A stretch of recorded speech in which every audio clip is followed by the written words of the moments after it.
Yeah, so we're gonna talk about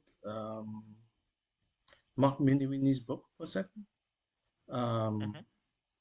so let me go back to my team there. So yeah, so page 291, chapter 13, risk management part 2, how to deal with and control risk. Okay, Yeah. yeah, I'll just read some of the sentence, like you might be able to follow it or not, doesn't matter. But so like in the first paragraph, he talks about how will you endure the test of time, not only winning during bull markets, but preserving your gains in bear markets. And the key is risk management. And then he also talked about in the second paragraph, the goal with stock trading is to make money consistently by taking trades that have more reward potential than risk. And then he talks about the problem for most investors, however, is that they're focused too much on the reward side and not enough on the risk side. So that's very important, right? Hmm. And then in the last paragraph, he talked about why didn't I sell that stock when I was only down 10%, or when I had the chance to get out with a small loss. And the reason investors get into that situation is that they lack a sound plan for dealing with the risks and allow their egos to get involved. A sound plan takes implementation, which takes discipline, right? So the key message there is uh, discipline. And yeah, and then the next section, develop lifestyle habits, right? Which is kind of linked to this. And he talks about managing risks requires discipline. Sticking to your strategy requires discipline. Even if you have a sensible plan, even if you lack discipline, emotions will creep into your trading and wreak havoc. Discipline leads to a habit. So that's very important. And then he used example like brush your teeth, right? Like you always brush your teeth. It doesn't matter, right? Like you have to brush your teeth. It's like you just do it, So that's discipline, right? It's a habit, and. So then in the last paragraph of that section, he talks about if you manage your portfolio with your emotions and without discipline, prepare for a volatile, exhausting ride, and probably without anything worthwhile to show for your efforts in the end, right? So this is very important, right? Like it kind of talks about like that you could have a good year, but then eventually a bad year could really bring you down. And then the next section, we'll just do part of that section. Um, he talks about contingency planning, right? Um, and again, like there's a highlight there. Your goal is not risk avoidance, but risk management to mitigate risks and have a significant degree of control over the possibility and amount of loss, right? So it's all about having control of how you trade. Next page. Um, you need to develop a dependent way to handle virtually every situation that is thrown at you.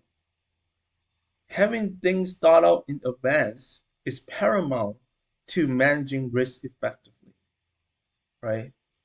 And then in the middle of the page, before the open of each trading day, mentally rehearse how you will handle each position based on whatever could potentially unfold during the day, right? So again, this is why the conversation that me and you have, on a weekly basis, like even though it's a weekly basis, it's almost the same thing. It's very important. Same as your day-to-day trading, is you have to, as you talk about, first you have to do risk management.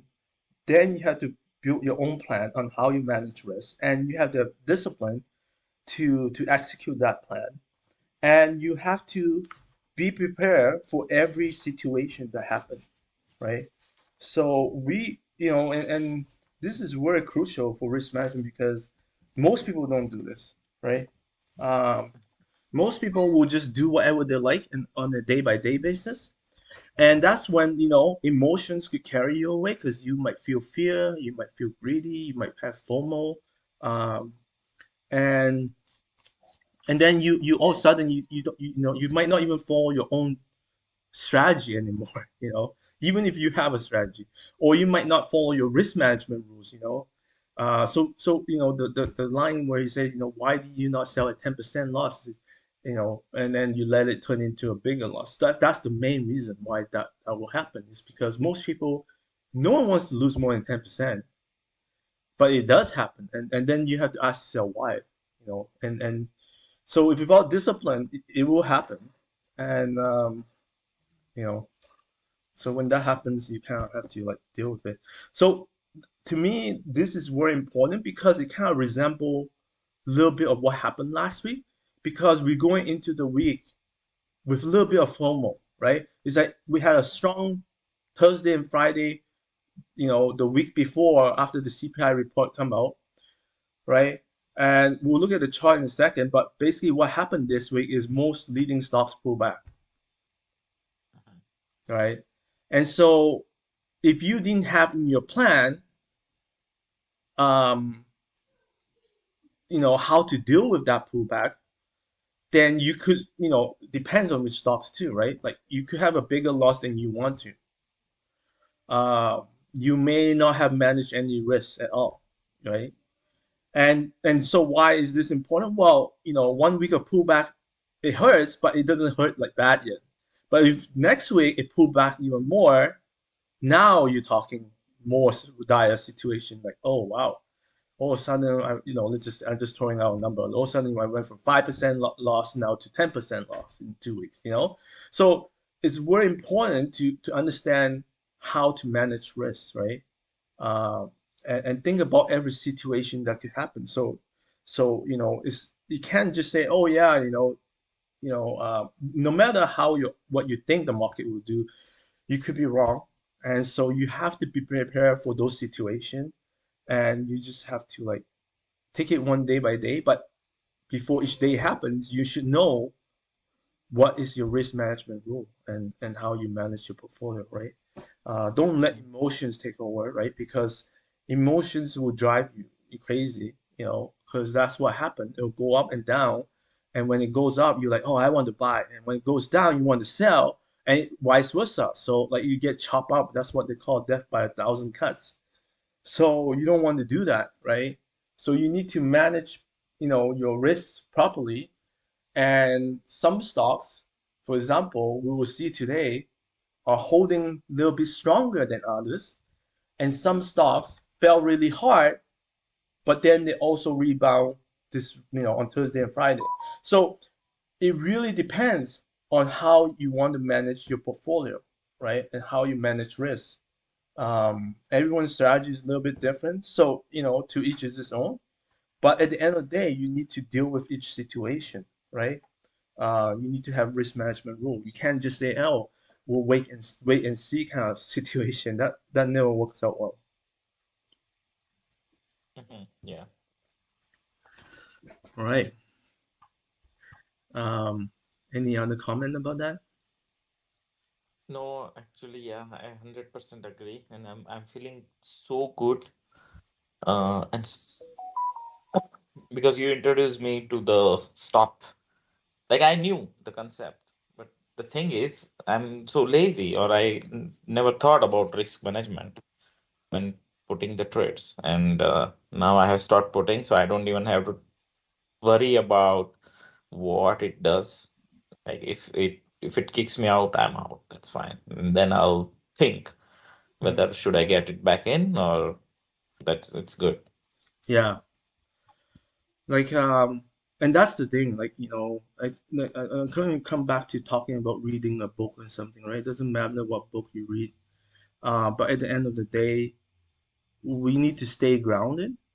And so, it'll be a good thing that we do every week is to just read a little bit because a lot of it is repeated concept, but just explained in a different way, right? So if we get grounded as a trader, what happens is that you will never, because what happens is that you always like you our brain will like think day to day trading, and our brain will also think like what we want to think. You see what I'm saying? Like it's like we want to win, we want to make money, but that's how we focus, right? But you have to understand, you have to stay grounded.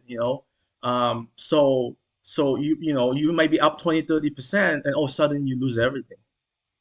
So if you don't stay grounded, that's what happens. Sometimes it could happen. Or you think the market is going to go one way and then it went the other way. So we have to always stay grounded, and watch it, day by day to day and week to week, right? um, and then with proper risk management rules, we will be safer than most people, right? Not saying we won't lose money. It just means that we won't get into big problems, like some people will, right? So that's the big thing, right? So yeah, no, those are good points. So I'm gonna jump into Nasdaq right now, and you know, let me just take out the markup for a second. There's too many things right here. Nasdaq is probably the most versatile right now, meaning like it moves the most right now. So you can see um, the magnitude of each move. When I look at the other index, they're more tighter. So S&P and Dow is more tighter. So it's harder to see the magnitude. But at the same time, it also tells us that um, especially Dow trading in a very tight range. Let me jump to Dow right away because you can see the last 5 days. Like we have Monday down, Friday jump up, right? Wednesday, Thursday went down, and then Friday kind of uh, up a little bit, right? So that's the momentum right now. So at the end of the week, if we look at the weekly chart on Nasdaq, the good thing like I like about this chart right now is that we have a strong week the week before, right? That was the momentum carrying into this week. But because it went up so fast, right? The one thing that came up the whole time this week was Nvidia. Oh, everyone talking about how Nvidia went up 40% in the last month, right? It just all over the news, right? So it is a big gain in a really short time for Nvidia in the last few weeks. And so now, of course, either it will pull back strong or it will digest. Like it's harder for it to keep going without some sort of digestion, right? So we see this big up week close at the top, and of course it can continue to go up this second week, but it didn't. It did make a new high, um, but it didn't close. The range was really small, and it's above the 50-day, right?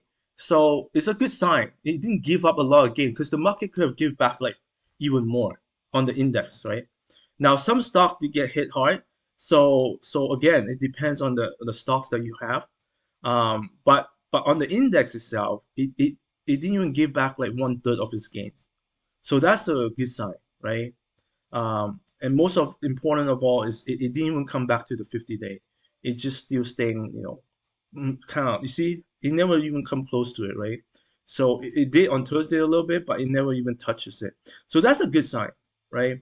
So you want to go to Dow, which is the most tight chart right now, and Monday, yeah, down, Tuesday up. Wednesday, Thursday down, Friday. So Friday, you see how it is much stronger than Nasdaq, because it closed, much higher than Thursday's close. And then we look at weekly, you can see it closed pretty much the same as last week. So it didn't give up much ground this week, right? So that's strong after the previous week's gain.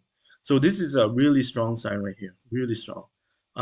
So it's a digestion week, and so we expect it could digest another week. I don't know, but we expect this now, to continue the trend, right? As long as this trend continues. S&P, same idea here.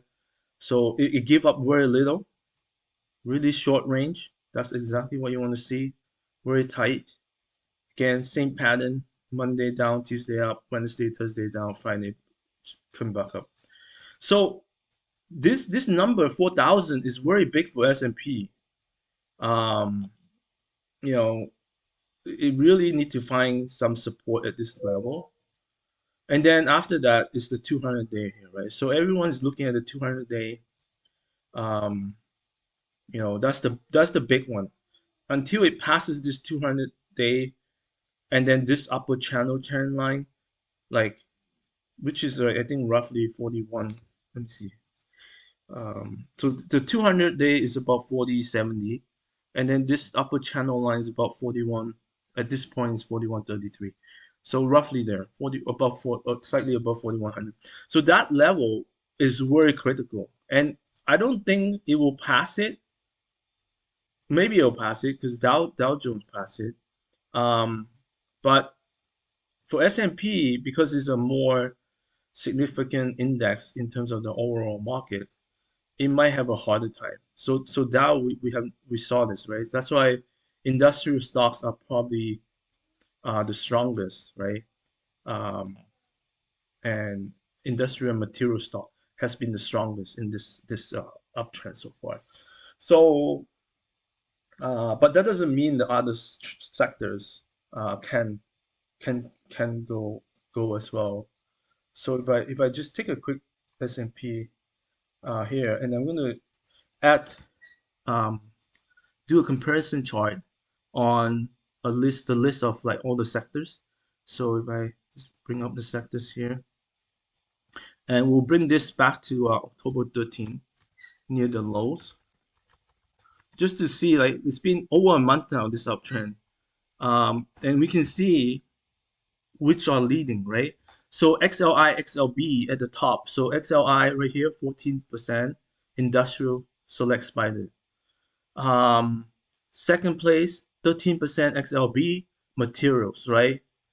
12% financial sector is third place. So those three are at the top. And then we have S&P, like I also have S&P value, which is also at the top, right? 10%. So value versus growth.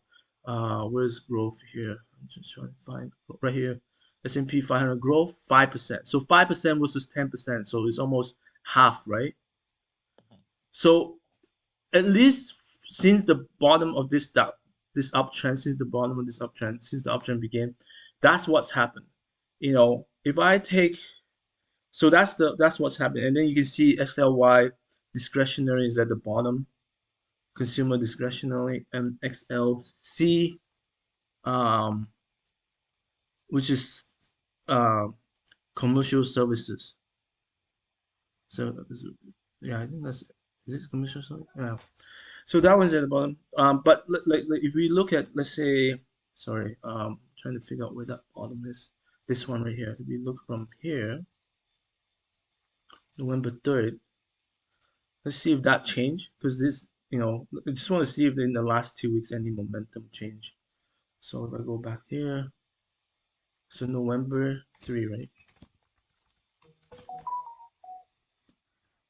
Okay, so XLK. Okay, so if we go with more recent, right? So meaning like so this was from here. Now we're going from here, okay? So from here, we see that XLK is at the top. So tech, right? Which is expected. That's what happened. We know in the last 2 weeks, tech went up the most. And second place is commercial service. Oh, sorry, this is not commercial. Communication service. Yes, communication. So the tech has caught up in the last 2 weeks, right? But overall, since the uptrend had began, industrials and materials and financial are still at the top, right? Overall. But in the last couple of weeks, it has changed leadership a little bit. But it doesn't mean it changed leadership. It just means they probably just catch up, right? And so, yeah.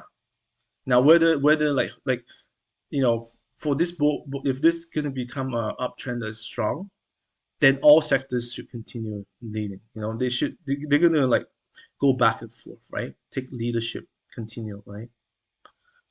So hopefully that's what we want to see. So it could be every 2 weeks, like certain sectors, maybe value will take over or growth will take over, right? That's what we're gonna see. That's what we want to see. So, or it could be all of them running at the same time. But right now it seems like certain leadership is taking the baton, right, from week to week, and then it may rotate. I don't know. It's hard to say right now. It could be like that. That's what it seems like is happening. So with that being said, I don't know the next 2 weeks whether industrials and material will lead again, right? And then tech will just stay at the bottom kind of path of the path. Doesn't mean it'll go down. It just means it won't come up as fast, right? You know what I'm saying? Yeah. Yeah. So that's kind of what's happening there. So with this being said, I think it's important to have more of a diversification rather than sector specific, right? Um, but so for example, I said this one. See, even materials is still 9% here. So you have communication. Yeah, those are the top one. So let me see, industrial. Okay, 6%. Yeah, that's so even with this last 2 weeks, industrials and um, and materials are also third and fourth. So that seems to be the safest place, right? And it shows because Dow is doing really well, right? Dow Jones. That's where most industrial stocks are. Um, so yeah, any question about this? About I think, yeah. the index? Um, yeah. Like the only other thing, like we'll look at small cap IWM Russell Mhm. is definitely more volatile, right? So you can see here, like Monday down, Tuesday up, Wednesday, Thursday, it dropped quite a bit, It even dropped below the 10-day, right? So that was significant. But it did bounce off the 21-day. And then Friday, it went back to 200-day, but then it closed all the way back to 10-day. So it is Yeah. probably the most volatile index, small cap. Because if we look at Nasdaq, it's holding at 10-day. You see that right here? Mhm. Mhm. S&P, like I mean, they're all at the 10-day, like above. So this one is slightly off the 10-day, so that's good. So again, same pattern. Dow Jones see really far off the 10-day. So Dow Jones leading, S&P second, Nasdaq third, Russell fourth. So same pattern as last week. Uh, very interesting, right? So Dow seems to be continue to lead the marketplace, and we talk about this now for a few weeks now. It's getting like this 34,000 mark right here is significant for this, and then the S&P 4,000 mark is significant. Um, Nasdaq, let's see, Nasdaq is in no man's land. 12,000 Yeah. is right there, right? So I don't know, like, but we'll look at some stocks, but there is starting to be more tech leadership showing up, so that's good.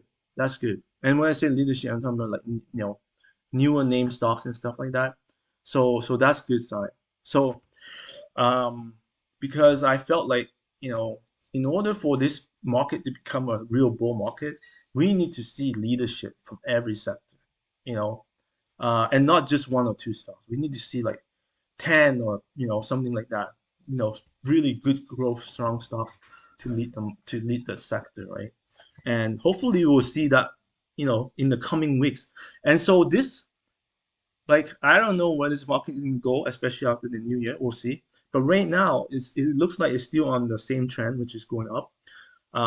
We are coming towards like the 200-day for S&P. That's the big one. And my guess is, unless there's some sort of fundamental news, like this week, what would happen was that I think the producer price index went down, right? So that was, I believe that was Tuesday. That was the day the market went up. So that's again another fundamental data related to inflation. So I think for S&P to pass this, like either the 4,000 or even this 200-day line, like to reach this level here, to surpass both this and this, it will need a really good number. For example, unemployment, right? That will be a big one at the end of the month, right? So, but I don't know. It could get closer towards that, and then if there's a good number, then it'll just shoot up, right? Like shoot up, not that high, but like a little bit high.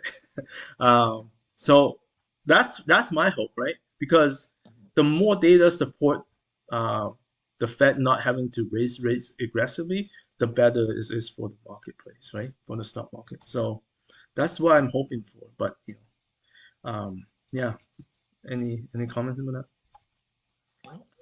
Sounds good. that? Yeah, like So let's see. go ahead. Yeah, so I see.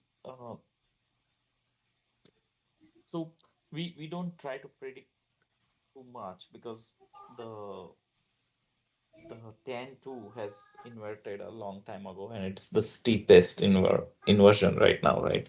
So like looks like the recession is coming for sure. Yeah. But this is basically tradable rally that we are looking at, right? Yeah, like a lot of people, yeah, did talk about the 10 over 2 year, which is significant, right? So you have where is it? Let me click into this. So, not here. Yeah, I can't remember where I find it. Let's see, 10-year versus 2 year, right?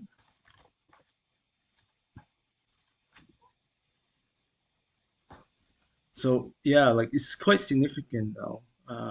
What's this? 10-year minus 2 year maturity. Yeah, so the difference now, you see, it dropped to six, like the lowest levels, like the highest difference, right? 69 like points. Basis points, yeah. Yeah. So it's, and usually this means that recession will happen anytime soon now, right? Within the year. So you know so basically it start inverting. What is this? July 1st, right? And now, so that's been like 5 months now. 5 months, yeah. Unfortunately, yeah. So which means it forecasts a recession, which that's what a lot of historians look at, and that could happen. The other thing that I want to show, let me look at this one. This is the Atlanta forecast for GDP, and what's the number right now? See, the GDP growth latest estimate for fourth quarter is 4.2%. It's really high, right? Um, so right here, this is the line right here. So, you know, so third quarter was forecast 2 point something, and now the fourth quarter is this is based on real data. It's forecast right now at 4.2%. It's really high growth.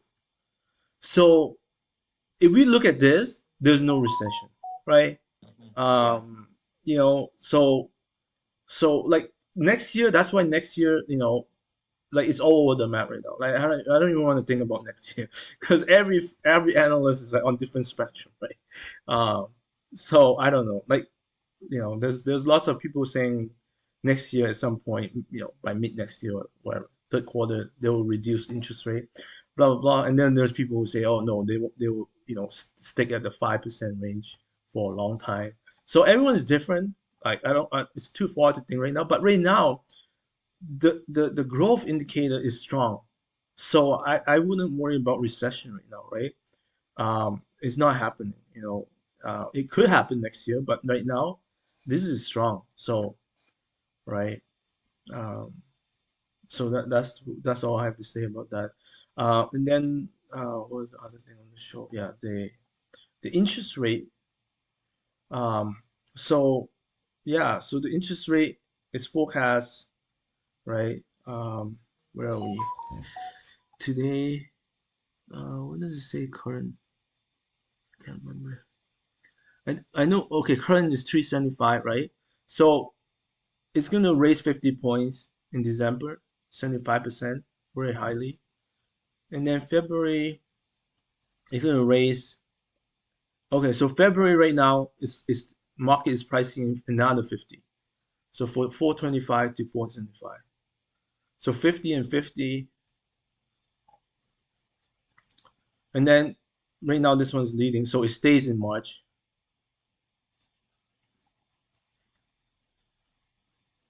And then it raised 25 in May. So that's currently what is being. But I think that's a little bit far now. Like that's 6 months away, right? You know, so I wouldn't look too far. But that's what the market is pricing. But at least from December and February, those are two critical ones. The market is pricing 50 and 50, um, which is one more point, which will bring it to 475 by February. Um, Fed fund rate. But last meeting, they said they want to raise it to minimum 5, right? So again, but because of the CPI number went down, now it was supposed to be 75 December, but now it dropped to 50. So it really depends. I think if because we have unemployment number coming out in the end of November, and then we have another CPI number, right? So those two will have a huge impact for sure. Like I would even go as far as say if those two numbers show good numbers, like meaning like inflation hedge numbers, like that really jump unemployment jump, which could happen because so many companies lay off this last month, um, Mhm. and also like CPI data may go down even further. So if those two continue that trend, then I think the Fed might even say they might like that's what everyone to hear. They might come out and say, hey, we'll raise 50 and then we'll stop and see and you will see a huge rally. So that could be a Santa rally right there, Mhm. December 14th, right? Um, but between now and then, the market is very incrementally going up if it does, and it's going to be based on like each of those numbers. Like so, like say unemployment number at the end of November, that could be another. If it's a good number against inflation, it will make another leap higher. So that's what I expect, right? So that's why I said like I don't know. Like S&P seems to be um, but right now you can see it clearly bounces off the 10-day. That's exactly what we want to see, right?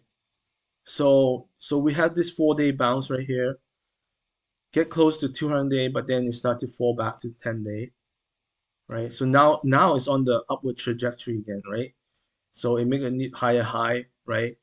So now the worst case scenario is it didn't make a like so this is what we want to see. But the other way it could happen is that this is what could happen. It doesn't make any higher, right? It doesn't make any new high, and then it starts to come back down and make a new low. Now, as soon as that happens, then you know something's wrong, right? That's a higher low. I mean, sorry, lower high right here. So that's not good, right? So S&P, I would say S&P is still important for the general market, right? But when we look at stock specific, some sectors are going to do better than others, and that's why I come back to Dow, right? It seems to be the strongest one, and um, it just has more resilience, right? And I'm not saying it doesn't follow the same pattern. See, it bounced off the 10-day too, but it just seems like it has no hesitation of bouncing, right? Whereas Nasdaq a little bit and S&P a little bit, but it's just not as strong, right? But like I say, what we saw the week before was that even though Nasdaq was weak, it bounced back pretty fast. So that's what will happen, right? It will catch up to the other index, and that's what we saw right here. It catch up to the other index, but overall, it's still not, the whole index. When you look at the whole chart, is still not as strong, but the gain is bigger, right? I think the gain much bigger than Dow and um, you know, like I think if we look at the weekly chart, I think that gain on that week was higher, much higher, right? Yeah, 8%, right? And for Dow, I think it was only 3%, right? Yeah, 4%. So, and then I think for S&P was like somewhere in between, like 5 or 6%, 5.9. Yeah, see? So that's what happens, right? Like it's like there's lots of hesitation on Nasdaq, but when it does move on the right trend, it will catch up. So that's why it's like much hard for me. I feel like that's a little bit harder. But the good thing is, I noticed this week some tech leadership has emerged, which my portfolio has shifted a little bit as well onto more tech. So the other area that has kind of faltered a little bit is XLE, right? Like the energy sector. Now weekly chart it still looks good. It's still on the uptrend. You see, it gives out a little bit, but it failed to break out. That's the sad part. But we all know what happened. The oil price went down. The WTI went down to 80, Yeah. which is bad. If I don't know how to pull. Okay, I'll pull up USO, which is a representation of that oil price. It won't exactly match the numbers, but I want to see like the trend line here. Okay, no, this one doesn't match. Um, yeah, let me see if I can find a WTI price, right? And okay, let's see this one. See if I can select a little bit like longer term. A bit short.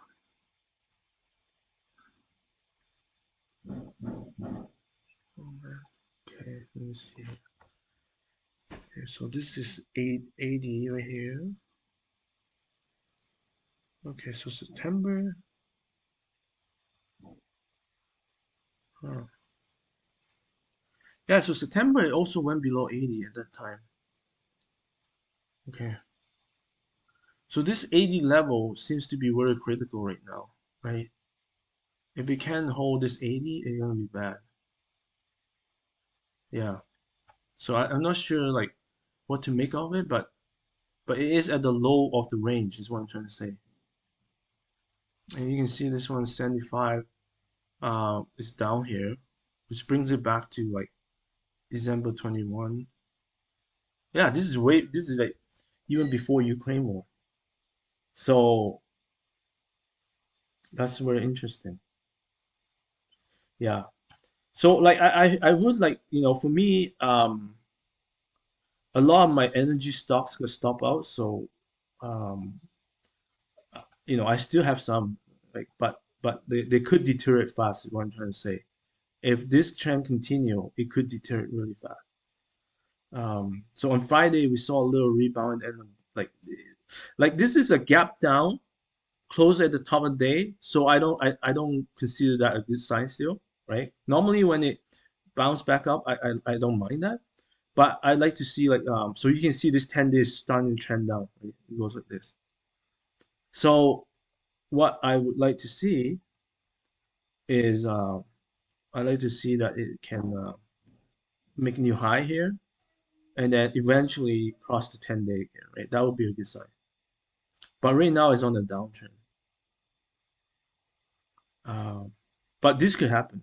I'm just saying, if I were to buy again, I want to see this happen because otherwise it could be stuck in a downtrend. You know what I mean? So, but XLE looks a lot better than the oil price. So because again, those energy stocks are making lots of money, right? But because like so with the oil price making near lows, whereas this, you see, it already like much higher here than previous lows, right? So um, yeah, so there's like I said, there's more potential here. Um, but with that being said, I'm not sure why the oil price dropping so fast. That's the real point. Yeah. So I know why. It's because the U.S. dollar um, uh, is weakening, right? That's one reason. So UUP this week it didn't drop too much. That's the weird part. So here, you see, it didn't bounce much. It's kind of stuck in this range now, which is a bad sign. So this is what we call an L-shaped pattern, right? That's a bearish pattern. Normally you want to see like a V-shaped pattern, like bounce back like that, but it's not doing that. It's doing an L-shaped pattern. So this is a bearish pattern, like this. This is a bearish pattern, right? And so as soon as the 10-day catch up, and then we will see this drop again, right? Probably to 200-day right here, right? So what I did this week is because the previous week I went from here to here. I think I lost like 4% of my currency from Canadian to USD, right? So this week I have no choice. I have to start hedging. So I did.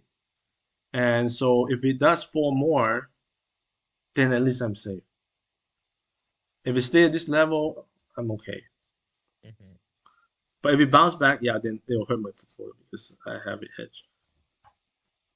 So, but the market is kind of reacting opposite, right? See how it peaked here and here.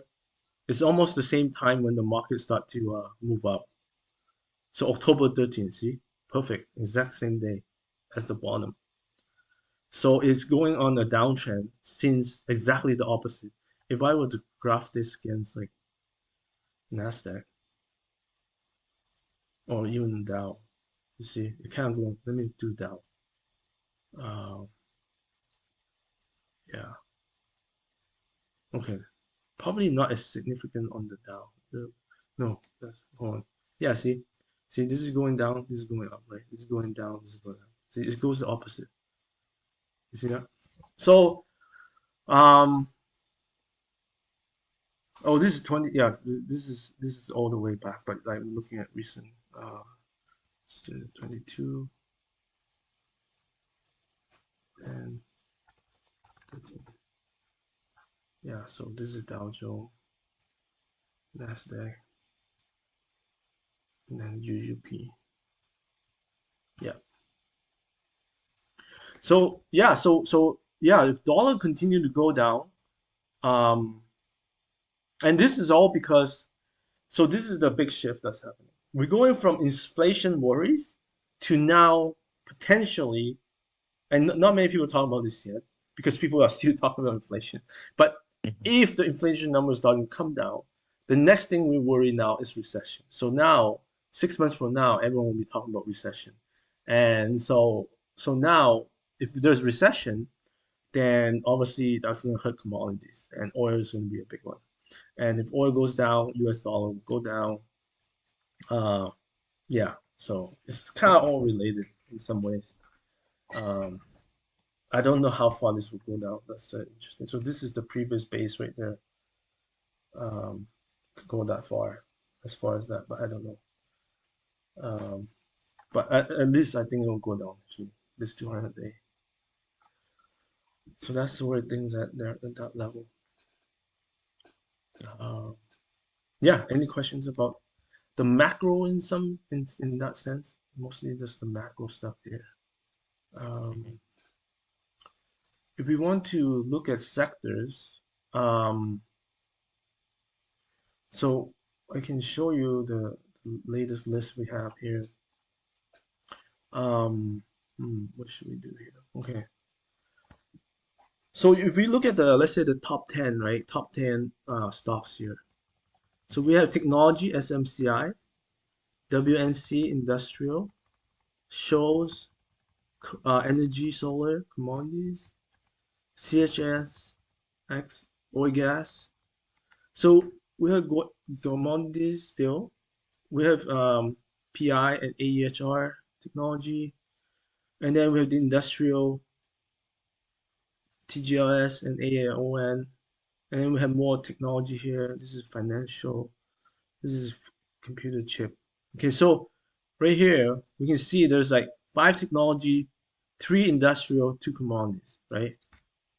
So that's the top, like basically 3 sectors: industrial, technology, and when I say commodities, a little mix of energy and some oil and gas. Mhm. Um, we see one health here. See some commodities here again. Technology, industrial, technology. So those 3 sectors pretty much dominate, right? Those 3 seems to be the big sectors that's being dominated, right? So um, where do you want to start?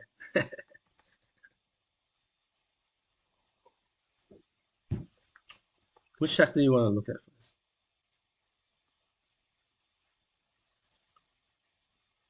You want to look at tech first?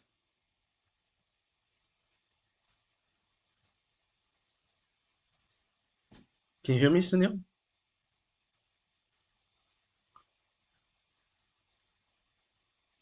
Um, let me just show SMCI. Mhm. So SMCI, okay, that's the leading guy. So look at how close it tight, the 10-day right here, right? It's still on the uptrend. So it's near this 20% profit now from this base. Um, um, what else I want to say about this?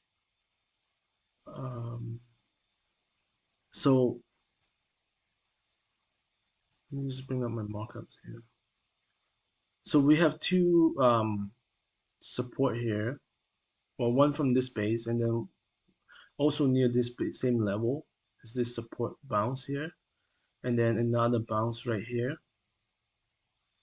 The darker lines are the biggest support area. Yeah. So right now it looks like, you know, it's because this stock, like it how do you say? It's very strong because when it pulls back, right? So when it make this, like, big run, 1-day run, when it pulls back, it never undercut this low, right? This is, I think I talked about this last week, which is Mhm. very Mhm. important. Now this one it did, it bounced from here to here. So it depends, right? If you set here, you save, but if you set on that low on that day, you got undercut there. So it depends how you set your position. Um, but so let's say you did set here again. That seems to be, like I said, these 2 are the support level right now, right? So now it's moving up. So, and it's trading real, kind of tight, as tight as it possibly can above this 10-day. So at some point it's gonna fall through this 10-day, but Mhm. most likely it'll hit 20. In this case, I feel like it's gonna hit 20% gain plus. Um, let's look at it weekly chart. Uh, so yeah, so this is the base. Yeah, I think we talked about this. See, the last 2 times it went up 20% minimum, and this is during, like, weaker market, right? So assuming the market has strengthened now, like, it probably get closer to What 30. is the move so far? Right now it's 15% Okay. from the base here. So it most likely could get closer to, yeah, closer to 30% maybe. I don't know. We'll see. Uh, but yeah, that's still the strongest stock. Um, it's just the thing about this stock is just very nice because it doesn't chop you up. like, if you are a little bit more, yeah, if you follow the technical like support level right here, you are pretty much safe. Um, so you can get into the, I don't know if it's gonna have a third one. Um, it depends, right? Like I said, my timing for the market is like till the end of the year. So we still have 1 month roughly, like Yeah.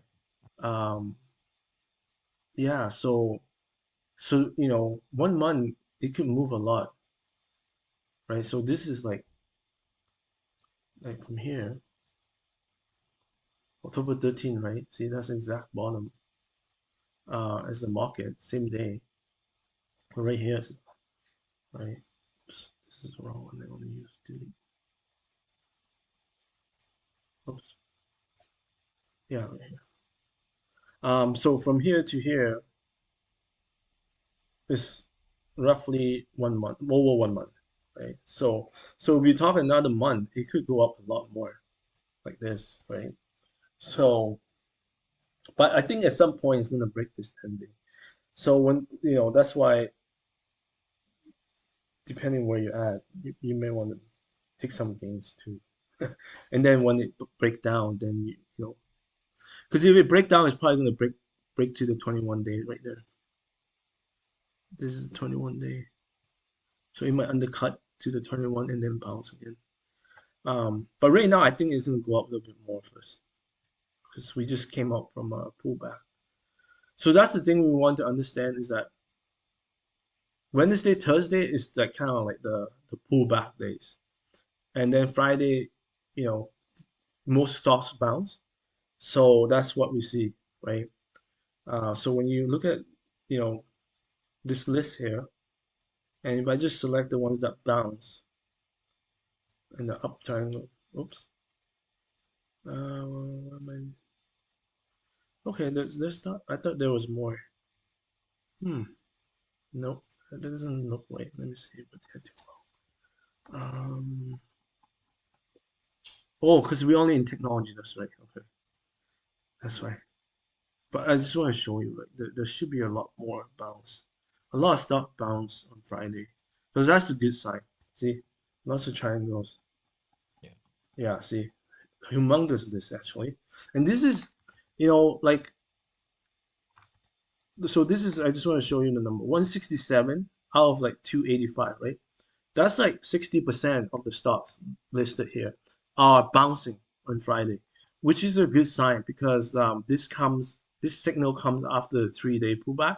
So that means they all suffered 3 day pullback and now it's bouncing back, right? And so when you have that many stocks doing that, especially these are all leading stock, it just tells you that hey, the market, you know, they want to go one direction, and so these stocks are going to lead it towards that direction, which is going up right now. You see what I'm saying? If Friday was a index went up, right, which it did, and here we see like maybe only 50 stocks, like that's like 20% of the whole list here. That would be like not a good indicator that the market wants to bounce because there's no leading stocks leading it, right? But because there's so many leading stocks want to bounce, the momentum is there. That's what I'm trying to say, right? And it's to me it's a good opportunity to get in any stock you want if you don't have it yet. You know what I mean? Does that make sense? Yeah. Yeah. So if I go back to technology for a second, um, yeah. So SMCI. Um, Now SMCI doesn't have a triangle because it never really pulled back much, right? Because this is a 1 day pullback. You see, that you have a blue day here, and then you have a down day here, right? Um, oops, yeah, you have a down day right. Oops, why am I not working? Um, right there, 1 day pound, and then it never make a new low again, right? So we don't see the 3 day pullback. So this. That's why strong stocks they tend to pull back 1 day versus 2 or 3 days. So uh, So those ones, is strong. That's why those ones you just kind of have to watch it day to day because they're much harder to find an entry point, right? Because they don't give you much opportunity. So whereas some gives you a nice pullback and you can see it very clearly. So let's look at another one. Pi. Okay, so Pi. Let me look at Pi. So this is a new entry to my portfolio. Um, it's not the strongest, but you can see here it's strongest in second strongest in the tech, 43%. Okay, so here is the big run, right? That's where the majority of the run is, and then now it's digesting. See, goes up here, digest, right? It's digesting. Um, and so because of this big run, it now has to digest a little bit of time. So what we see here Thursday. So this is why I like. I like how it bounced Thursday, Mm-hmm.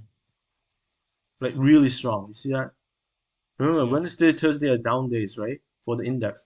But you see how it jumps so much on Thursday, and then Friday, it didn't close at the top, but that's not a bad. It at least closed at the up half of the range. But this upper level channel line is where the next breakout is gonna be, and it could be happen as early on Monday. Mm-hmm. And this stock move fast, just like like here, right? It moves fast, 40% in like I don't know 6 sessions. So Wow. when this move is gonna move fast. When this breaks out, it's gonna move fast. So um, yeah. So we go to I go to my two here. So I show you the entry point here.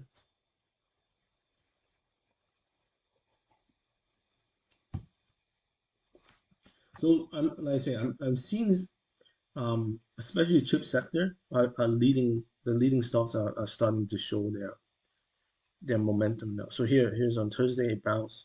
That's your first signal as an entry point, Mm-hmm. right? And we, the last time we see an entry point was like right here.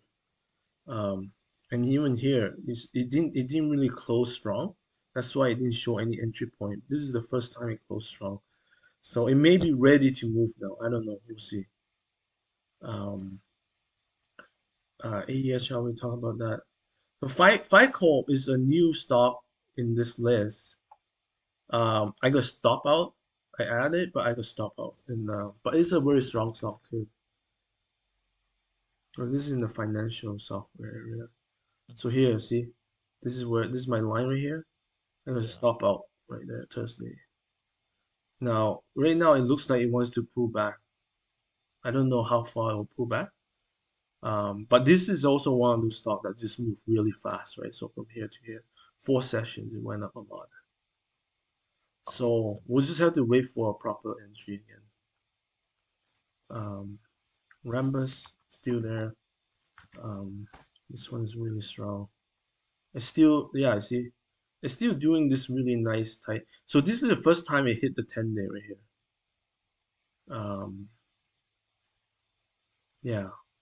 So that you could have, I think I might have added a little bit.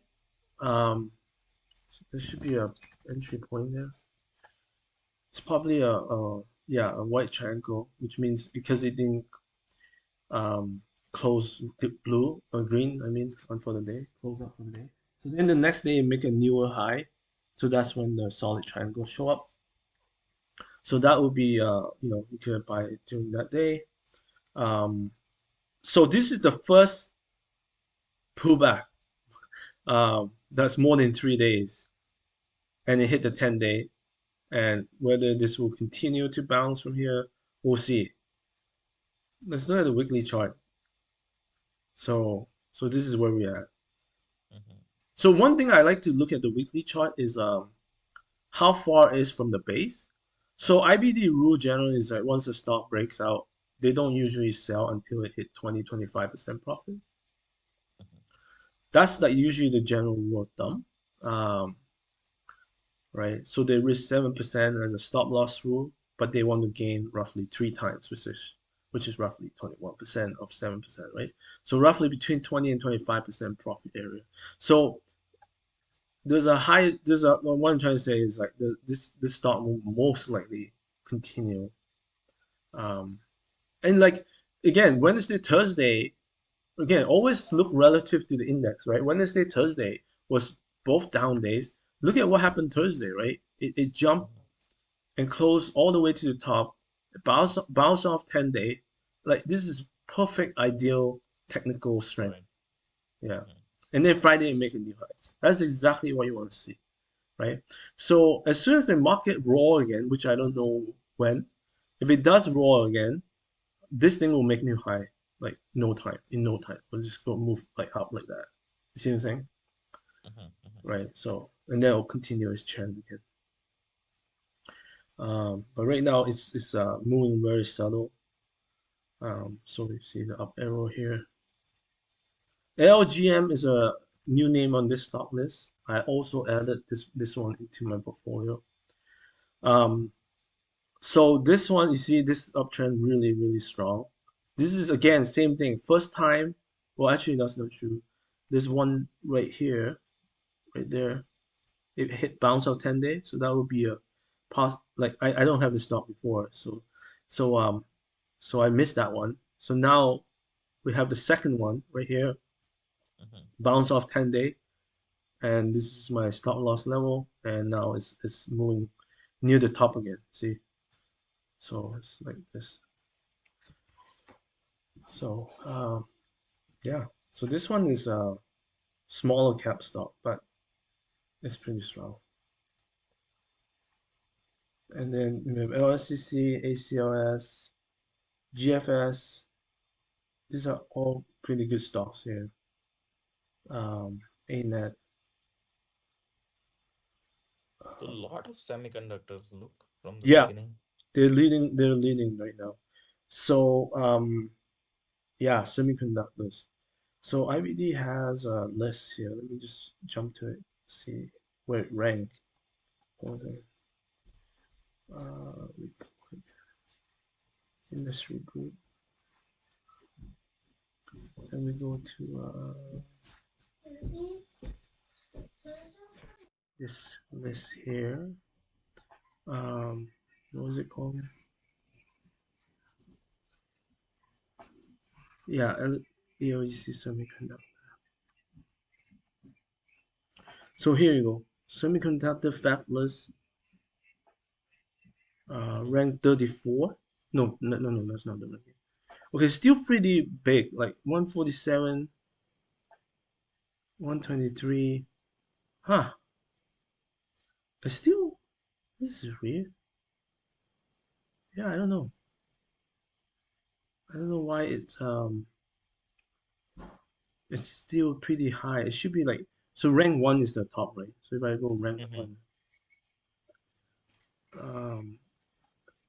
I don't know why. Yeah, so it's pretty low. Yeah, it's still pretty low. But energy solar, you see number 2, Yeah. right? The other one that's strong, industrial electric contract manufacturing number 5. You see oil and gas here, transport pipeline number 8. But you know, one thing I don't look at this ranking as much because sometimes it takes like, so biotech is still is good, 16. So those are the few that is really strong. One of the things I think like maybe there's a little bit of lag.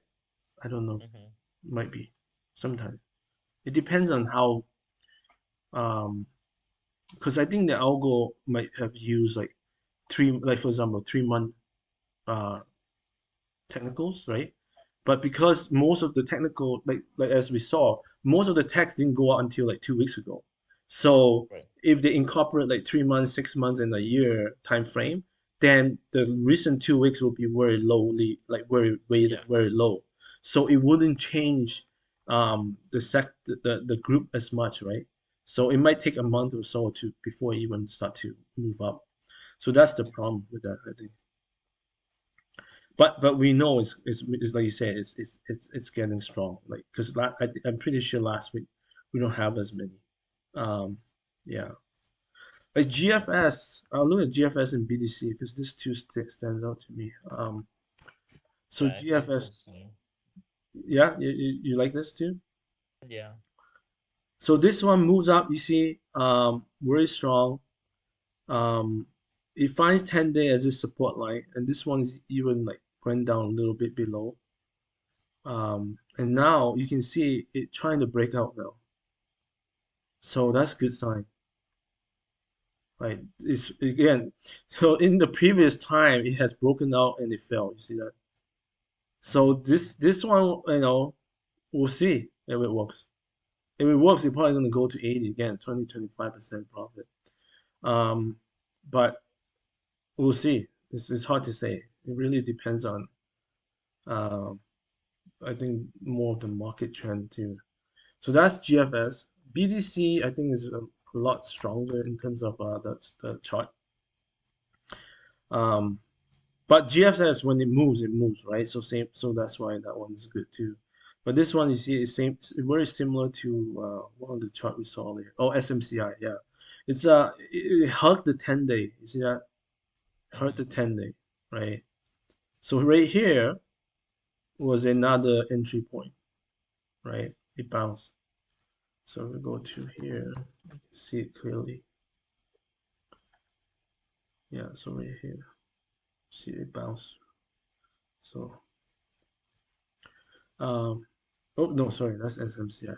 Wrong one. Why the chart look different? There you go. So you have this Thursday, Friday bounce, same thing. So a lot of the charts look like a lot of these charts look really similar. Um, like Wednesday, Thursday, remember index went down, but some of this even start bouncing on Thursday, right? Instead of Friday. So those are the strong ones. Oh, DGI. I find DGI more interesting. There was an article on IBD today. But this one is really hard to trade, right? You can see how volatile. It goes up, break out a little bit, boom, goes back down. Goes up, break out a little bit, go back down, right? Um, but I don't know, I don't want to say it because then I'll jinx it. I feel like it's ready to roll, like because it has shaken out a lot of people. Um, and I might be shaken out a couple of times before this too. So now, it moves up. This time it moves up. It didn't fall back as much. So here's one entry point right here. And this Thursday offer another. So Thursday it went down just like the market did. But Friday, look how strong it is. Like, and now we're near new high. Like that's how fast this happened. Um, so to me, I don't know. It feels like something has changed the characteristic. So that's why despite all this choppiness, is ranked 70 on the whole list here. So that's pretty good. So you know it's not the best chart, but it is. Sometimes some stock when they break out, they really move. So this could be one. Well, is it? Yeah. So that's the one. ZPN is really low. I don't know if I want to sell that one. I'll see. But these ones are the strong ones. Is there anything other tech stock you want to look at? No, nothing specific. When I was seeing that they were mentioning when that is also semiconductor for 69. Yeah, On yeah, yeah. yeah. Yeah. I also add. I also add a position. This is my first time I bought this stock. Um, so yeah, so you see this strong. So this one pulled back a lot, right? So this stock, a lot of people follow this one. More than any other stock I can think of. I don't know why. I really don't know why. But I know there's a lot of growth traders are buying this stock. But it has nice base, right? Like look at this base. So it fell right here. Now this is the second time. I feel again this is one of those stocks I feel like once they take off this time, like GFS, it's gonna work. you know. Mhm. And when it works, it's gonna work like really fast, like kind of like this. You see that right here? Mhm. Like I feel like it's gonna do something like that soon. So yeah. So yeah, I took an entry point like right here. See, Thursday, Friday. Um, Wow. so you know, we'll see. It's the only, like I said, the only thing is I don't like how it pulls back so much, right? Like for most people, that's a lot. Um, yeah. So we'll see. But but the reason I'm getting into, not only is it shows up here, but also like um a lot of people are liking this stuff. I don't know enough about the fundamentals to talk about it, but a lot of people like it. So yeah, so that's a good one too. Mhm. Um, yeah. So that's technology. So like I said, technology is really strong. Um, yeah, really strong. And like I say, I see lots of new leadership. So hopefully, like I'll look at one more thing, like the SMH, right? The semiconductor. So here, same thing, right? We see, how it hit 4-day run, and then it fall back pretty hard, Mhm. you know.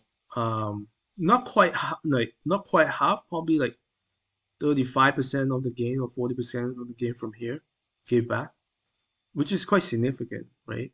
Yeah. Like like right here, see, that's how much gains it give back in like really fast.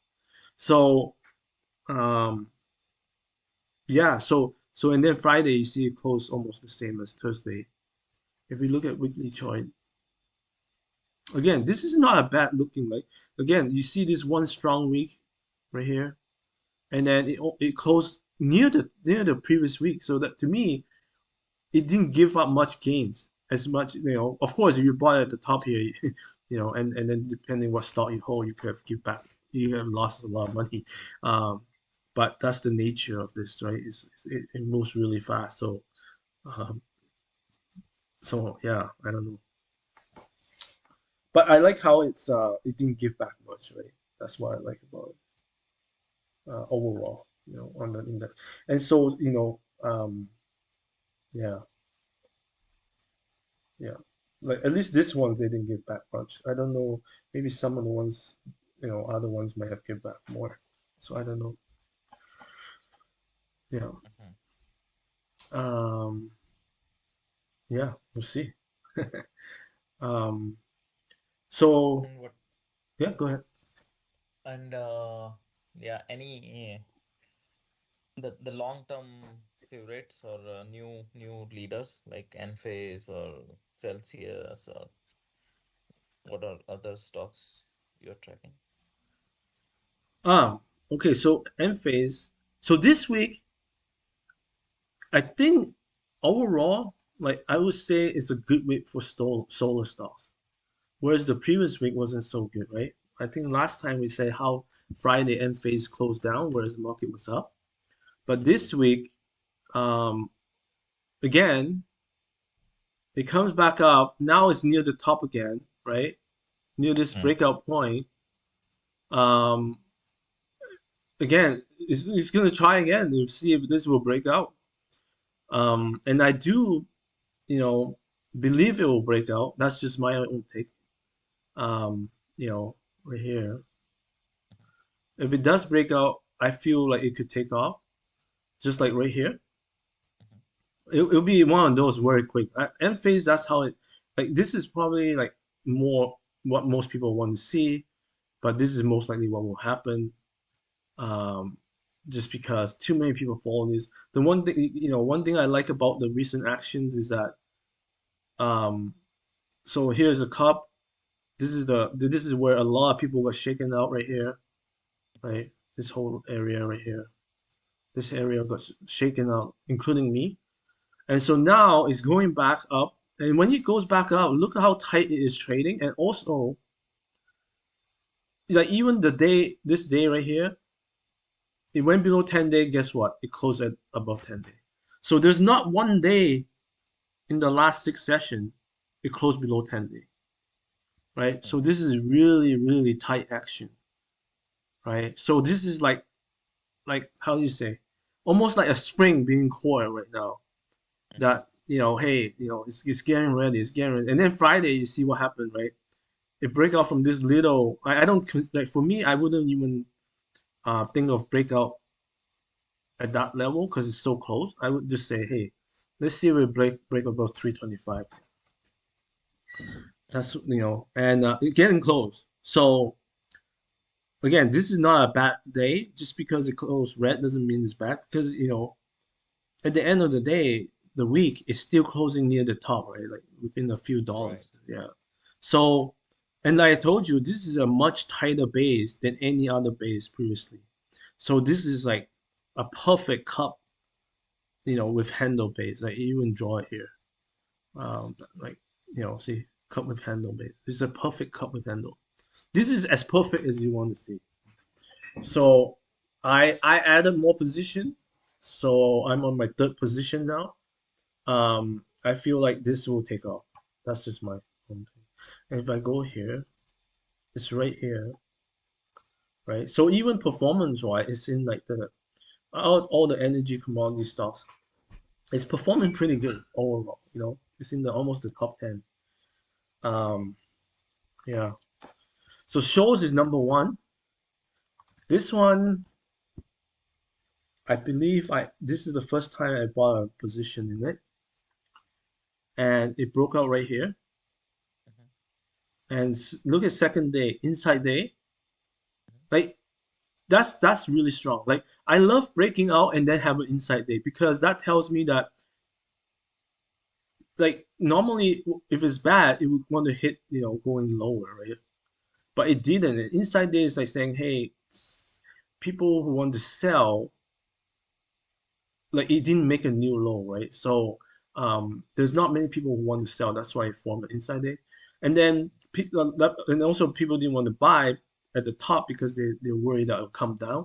But the significance there is that it didn't make a new low. So that's why I like it. And then the third day it broke out further, so it jumped. And then Friday. So look at Friday. Even if it gave back some, it's like so little, right? If you look at the weekly chart, you probably can't even tell. See, it's like near the top. Mhm. So this is like another nice breakout, and I feel like this one, this is a mid cap trading 1 million. It's quite liquid, $30. So $30 stocks, I love $30 stocks. I don't like $20 stocks.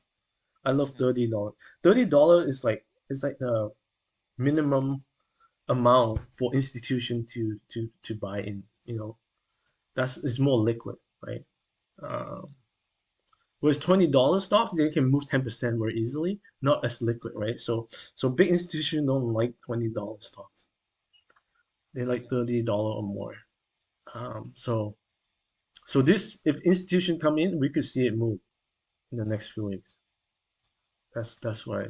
And because I know this week is really big move, but with that being said, like I said, I think it's gonna move according to like like all the solo stocks, right?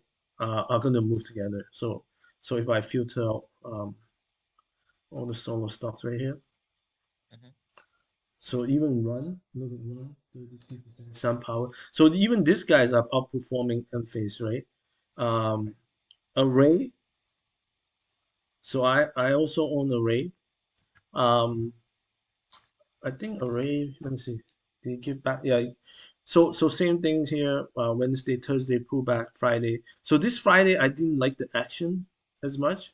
See, I was hoping it closed at the top, but it kind of closed at the bottom. It's not like 100% dead, but it's a little bit weak compared to others. Um, I like to see it close at the top, and I don't own this too. So run, run in some power. Yeah, I think I took a position in both. Run. Um, so this one. So see this. I don't know what's happened. It's a little bit more volatile than I thought. So Thursday it was up. I was like, oh, it's a strong stop. Market was down, but it's up. And then Friday, look at what happened. It closed at the bottom. I don't like it. Sun Mhm. power. Okay, Sun power is like at least yeah. At least it make a new high before it closed at the bottom. I don't know. So these two are a little bit, weaker. But I like shows the most right now.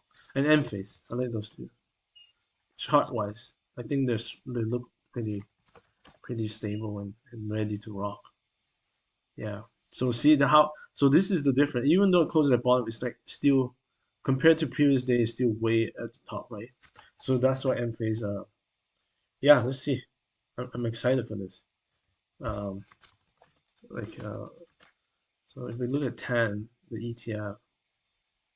So ETF, you see those stocks we just talked about, they're all near their high, whereas the 10 ETF is just not even close to the high, right?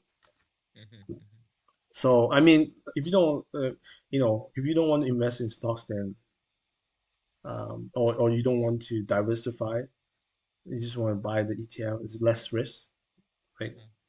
So because you're not tied to one stock. Whereas I have all this four, and actually I have all this five. Um, yeah. Um, so that's the solar. Solar is pretty strong. Like we saw, the group is pretty strong. Um, so a lot of oil and gas stock kind of fell apart this week, which sucks. From like so a lot of my stocks, CHX was the strongest the week before. See, it pulled back, right? And even though Friday it bounced, it's still a red day, right? Now, if we see, like I say, we need to see something a strength soon, right? Like we need to see it making a new high again. Like we need to see that right away. If we don't, this thing's gonna drop really fast. That's all I can say. This is like a critical junction though. So this is also the previous support level. If it fall below this and it doesn't make a new high, like it's gonna fall hard. Like I don't know what's gonna happen, but these are all oil and gas related, right? So take out if you take out just the solar out, let's look at that. ACDC, okay, this one, yeah, this one I like, but let's see what happened here. Yeah, so this one looks slightly better. See how it closes at the top, and it's holding above, two support line that I draw here. It's still on a nice uptrend.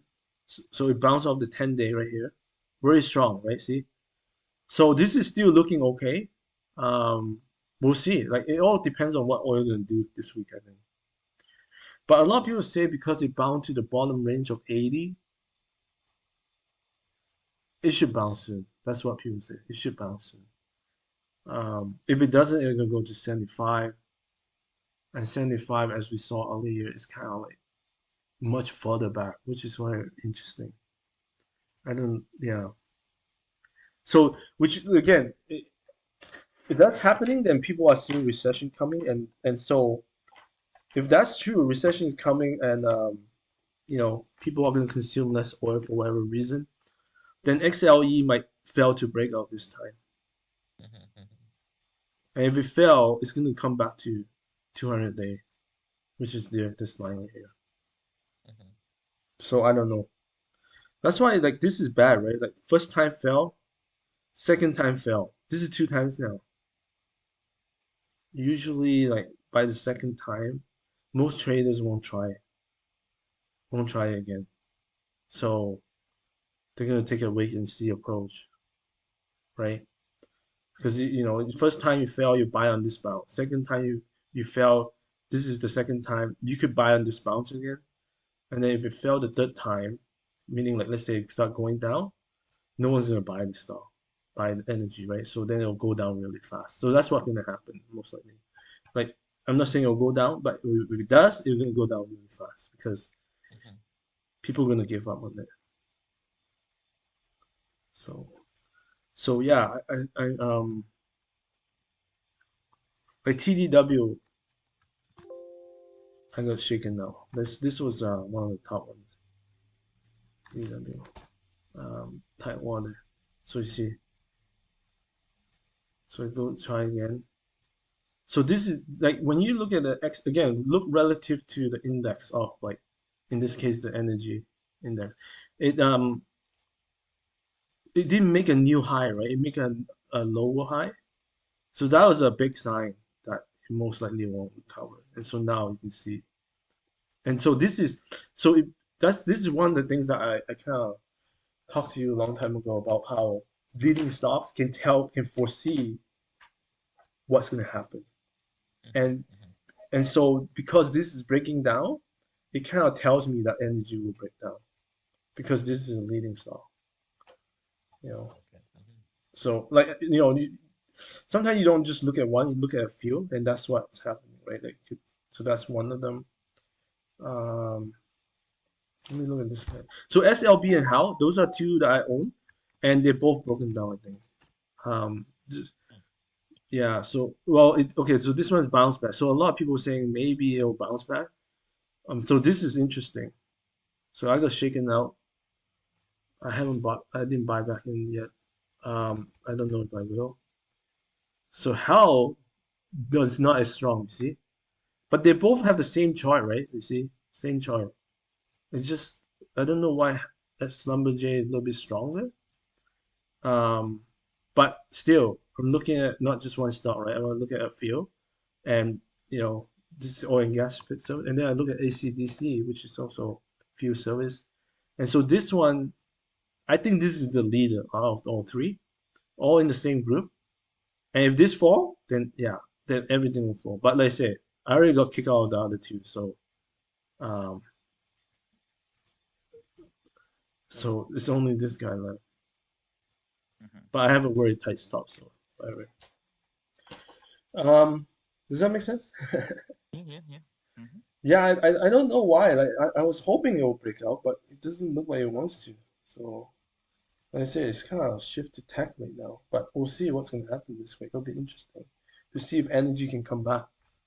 But you have to understand this is even though it looks good, the chart and stuff, but the thing that I want to say is that how this gain right here for some people is a lot, so I don't like I say I don't know what the long term is gonna. Again, that's why this is such a big resistance, right? We talk about this, how this is a such a long term, like lots of people, right? Like own stuff here, like at this level, right? Lots of people, so they're gonna sell. They don't believe in this, right? That this is gonna break out.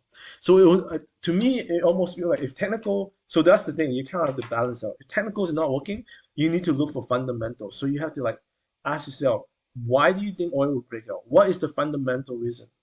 For me, I don't see any reason because it's winter time. People not driving as much.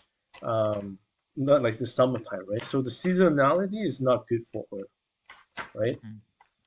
If anything, they probably peak around this time. So which could happen. That's the thing. Okay, that's the energy. One more. Yeah, go ahead. Celsius. Celsius. Okay, let's jump to Celsius. Celsius is in the retail sector, and okay, let me just bring this back a minute.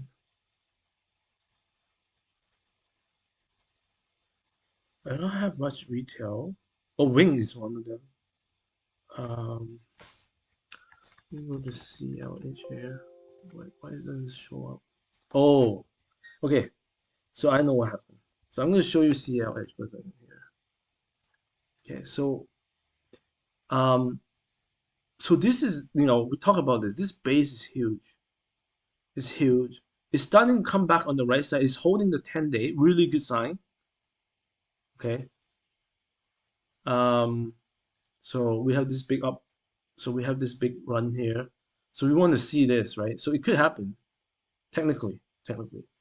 The problem I feel with this stock is why it's not moving up stronger. You know what I'm saying?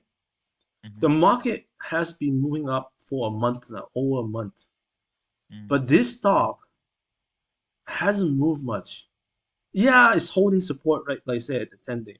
But to me, it's like, you look at this base, right? It's not even halfway. It didn't even pass the halfway mark of this base. Let's look at it long term. right? It's not like other stocks are fighting near the top. This stock is fighting like the halfway mark. You see what I'm saying? It's really weird. So one thing that happened in the last day or two, for me, I dropped this stock on the list, and I'll show you the future earnings have been dropped. I don't know why.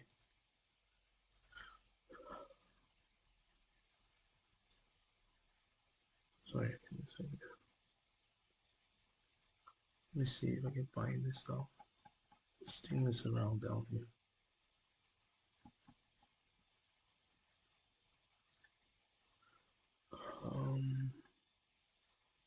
Let me should I add it to this list? Maybe it's not. It says it's already in the list. I just have to find it. Okay. So future earnings, the next quarter, estimate down 7% down, which for me is like a red flag, right? This happened recently in the last 2 days. I don't remember exactly which day. So, you know, so right now the earning last year this time was 15 cents. So if they're down 7%, right, meaning they're not going to grow. They're not, so that means it's probably like 14 cents, right? I'm guessing because 7% is probably like 1 cent off 14 is probably 17. Yeah, 7%. So it's going to be 14 cents. Now, you know, is that bad? No, 14 cents is still pretty high. It's higher than most of these other quarters, right? But for me, I feel like why are they not growing for more, right? So that's the problem. But hey, you know, maybe there's other fundamental. Like I said, maybe the earnings will shook everybody. Maybe it'll say, hey, maybe it'll be 16, 17, 18, 19, 20 cents. I don't know. It could be more. It's just the forecast rate though has dropped recently. So I feel like to me that's this is not the right time. I feel like it's gonna have both, right? Both fundamental and technical. It's not good. This is what I'm trying to say. Does that make sense? Yeah. Yeah. So yeah, because it start bouncing, right?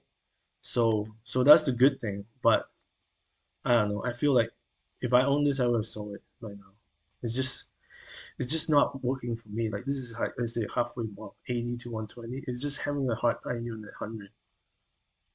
It should be not. It should be fighting like near the high, not fighting near the middle. You know, especially after a 1 month rally already, right? So basically, all it did was he has this one earnings report that was better than expected. It bounced, and then look where it closed at the bottom. People realize, hey, this is not growing as fast as they thought, but people are still buying as it goes up. But again, it feels like there's lots of people doubting this stock right now. And then in the last 2 days, I don't know if Friday's drop was because of that number that I just saw. I don't know, but could be because it just happened in the last 2 days. I don't remember exactly when it changed, but I noticed it changed. So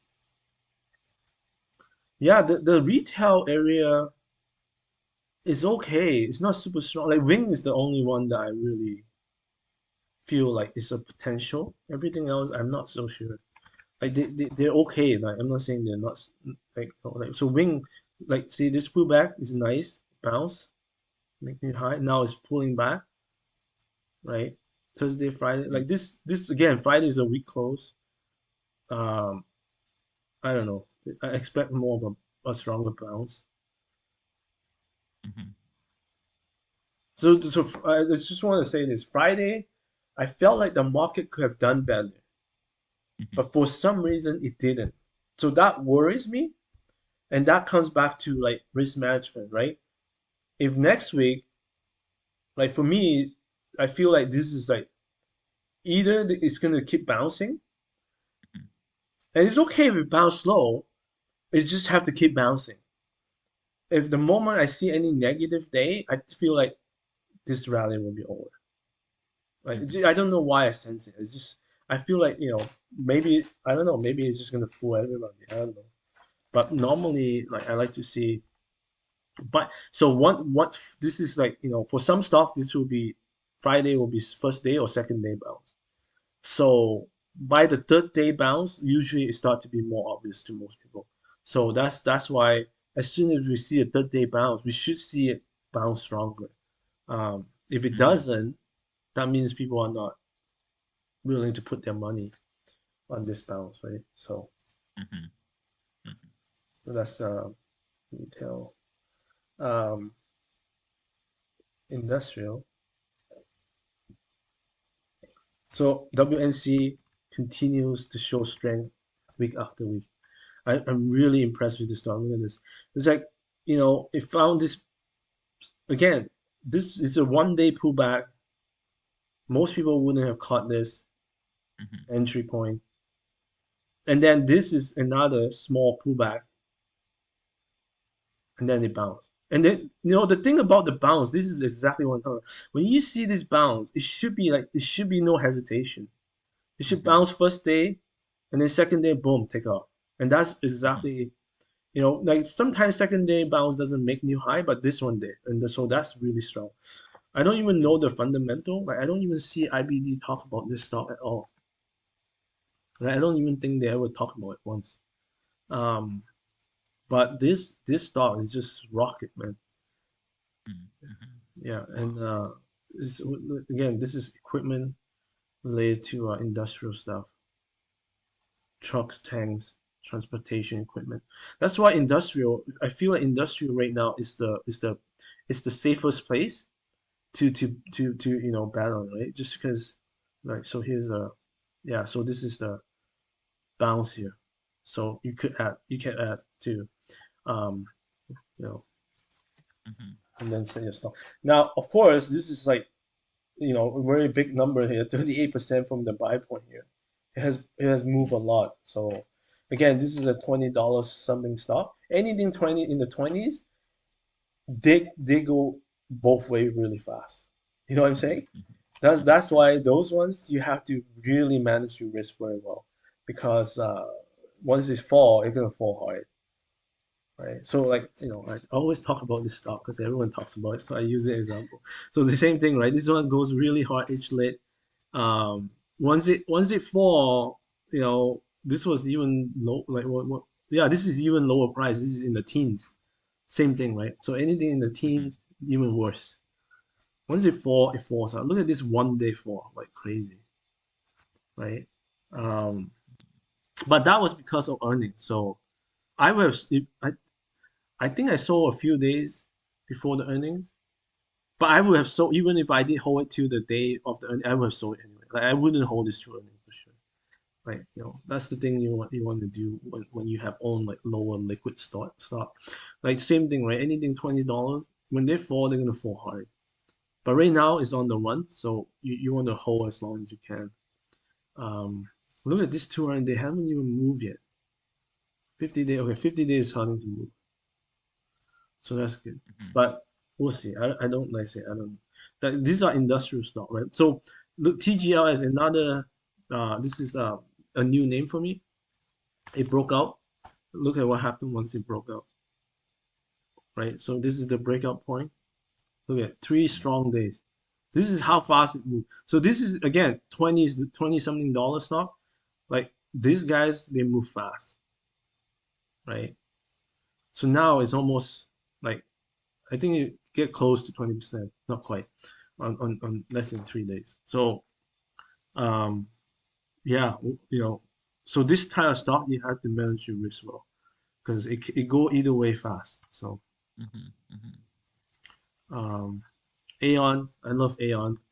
It's like if you look at this chart, it's just one of those stock like trade really tight, like goes up, trade really tight, really tight.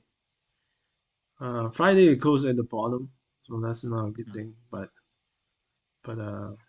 I feel like this stock has potential because I just like how it moves, like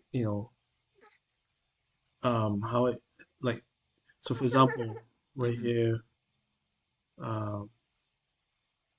see when it finds support, it goes up, I didn't draw a support line here, but that would be one, and then it goes up, and then now this would be the third one right here.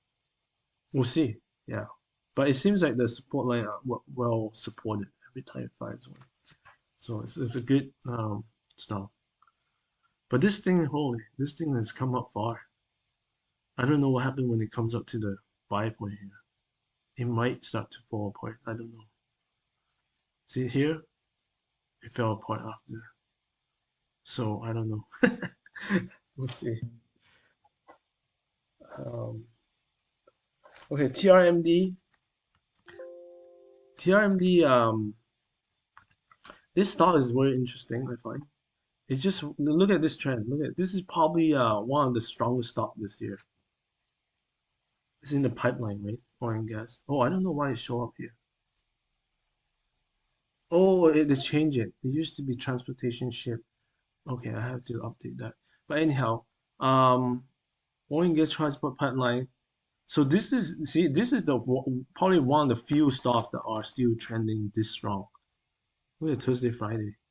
So Wednesday, Thursday. Remember Wednesday up, Wednesday down, Thursday down on the market. Look at that, up, up. Friday up. Look at this Friday move, huge move. It's crazy. This stock is so strong. Yeah. Okay, come back to industrial FN. So this one, very nice chart. Look at this. Breaks out. Found. Look at this support. Perfect support. Just right there. Never come close to it. And then right here again, same thing. Wednesday, Thursday, Friday. Remember, Wednesday, Thursday index down. What happened to this stock? Both days up. Friday, boom, take off. Look at that. This is like superstar type of stock. Yeah. Does this make sense? Yeah. Interesting. Yeah, FN. Um, there's some other name that MY used to say that came up. Yeah, those are the strong ones. Aqua, I don't have it, but this name show up recently. Let me see. Okay, yeah, this is looks nice. So this, yeah, earnings, right? Breakout. So it's really not a breakout point. Like there's really no. The only trend line I can draw is like probably around here. So it breaks out and look how tight it is. So if we look at the weekly chart, oh yeah, you can't even tell. It closed like near the top, right? So this is like really strong. Um, yeah, I would consider this guy. Yeah, but right now there's no. It hasn't closed at the top range. It closed in the middle, the down and the bottom. So as soon as it make a new high, like like around 45, that would be a buy point. Yeah, this is water tech solutions. So this guy has a good run before. Look at this. Look at that, right? Yeah. So this is interesting. Yeah, like I said, this name is like good earnings, good sales. Lots of yeah, talk about IPO. There's lots of IPO. Like I'm surprised how many IPOs there are. Let me see. Um, like if I just bring up, let me go download the IBD IPO. May have it here too.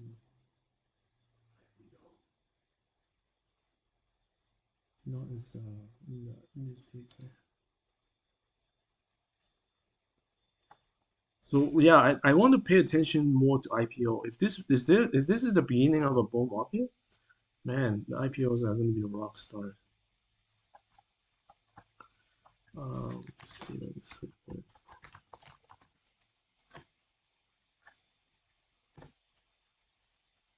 There you go. So EEA, I'm not that fond of. IMCR, IMC. Okay, so this is health. We haven't looked at health, right? So health, let me bring health up. So number 2 on my list. So if we go look at this, SMCI. Yeah, look at this uptrend. Look at that. Just broke out right here. So this guy, possible huge potential. Yeah. So this is the base. Tight action right here. Moves up. Now it looks like it's going tight action again. So there's a potential. Yeah, potential. Yeah. It's not like this one you have to be more loose with your stop just because it does fluctuate in a tight area for many days. So it's kind of one of those where you see tight, move up 3-4 days, tight, move up 3-4 days, that kind of stuff, right? So um but yeah, this one is it's an IPO. So it's already hit new high. So that's the good side, right? So it just broke out this week. So so yeah, that one. Um yeah, really nice. Let me see what other one they have. ACDC we talk about. That's the oil field service one. ABCL. Let me take a look. I don't have that one on my list. So 4 billion biotech. Okay, so this guy just broke out. This one has a huge overhead. Um, but it is breaking out at $14 stock. Yeah, it's okay. Nice round base. This is a really nice round base. So Wednesday down, market down is up. Thursday market down. Friday, yeah. It looks like yeah, it's trading tight. That's one thing. So that's a good side, you know. And it's again, it's trying to break out, but it kind of now sitting below the breakout point. And lots of stocks are right like kind of like this right now. It's kind of sitting just right either below the buy point, trying to fight this, you know, breakout, right? So many stocks are doing that. So this is one of them. But like I said, there's other stocks like depending on how many stocks you want to own. But there's already stocks that broken out. Those ones are probably gonna fly. Oh, Halo. Yeah, Halo is good. Halo. YBA wrote an article about it yesterday. Um, yeah, see, this is long-term resistance line Wow. broke out. So it gave back some this week, but I feel like it's like so if we look at daily, like you can see a nice bounce. Very clean cut type of bounce, like how it just touches the 10-day and bounce, right? That's very clean. It's just a 1 day thing. Um, so I like those. And again, this bounce is above well, it's sitting exactly, but still, the fact that it can bounce back um, to the high is kind of good. So it's sitting there, but hey, at least it's you know. So we'll see. This one, um, yeah, I was reading the story. They have I can't remember now. I always forget the health stuff. I get really easily human enzyme oncology therapy.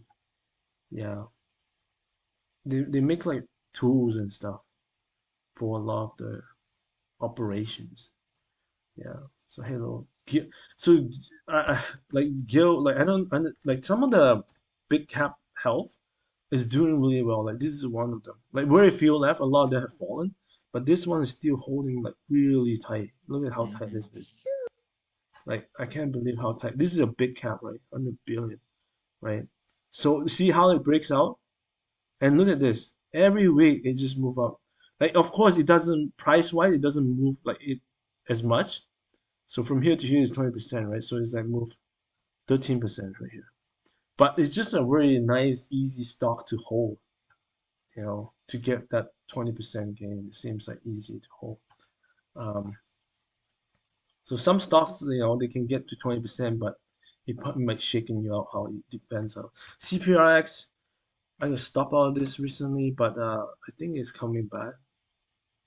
Yeah, I can't remember where it's shaking out. But here's the bounce. right? But here's the handle.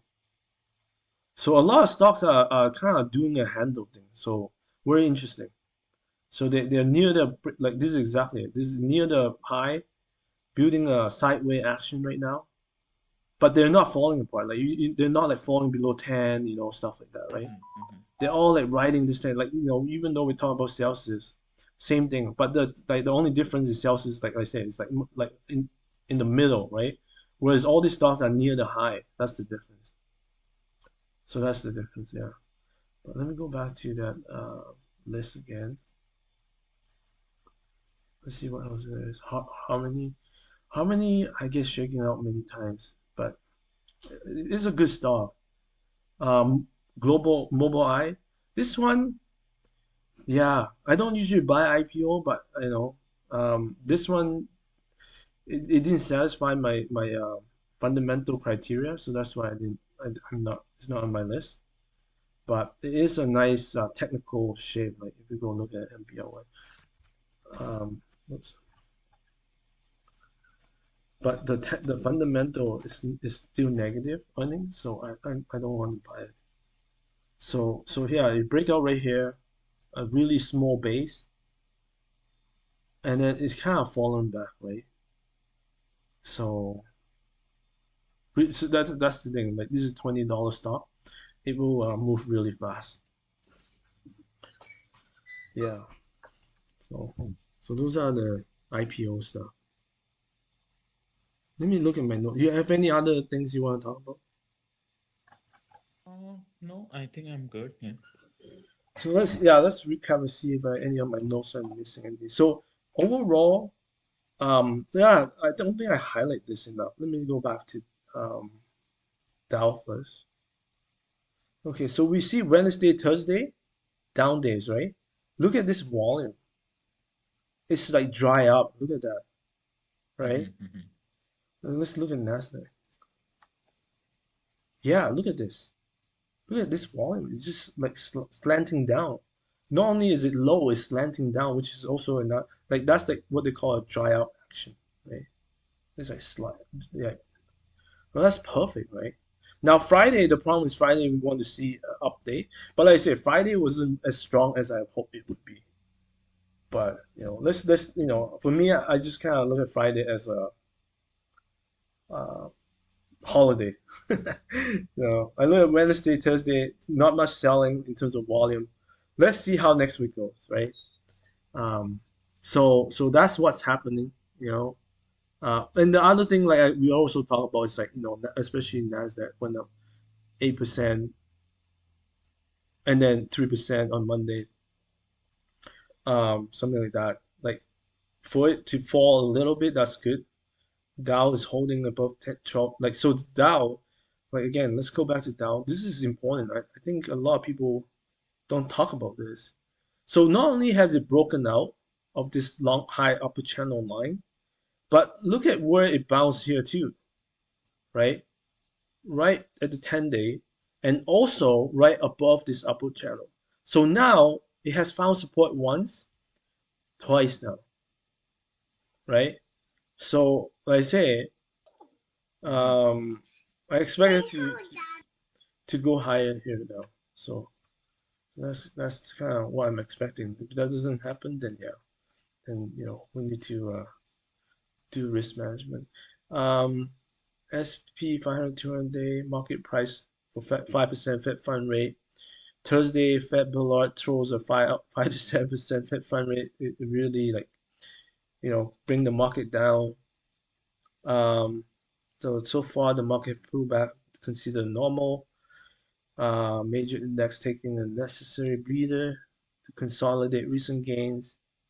UUP going lower, oil price below 80. At Yardeni, target 4,300, saying inflation is moderating sharply. There's no hard landing next year. He even think they don't even need a soft landing, meaning there's no recession. So that's really bullish. It is a stock picker market. Tesla. Let's look at Tesla. This guy's in trouble. It make a new low, eh? right here. It make a new low on Friday. Um, I don't know what's happening in this stock. Like, if you look at the long term, it broke below this long term trend line on Friday, 179.81.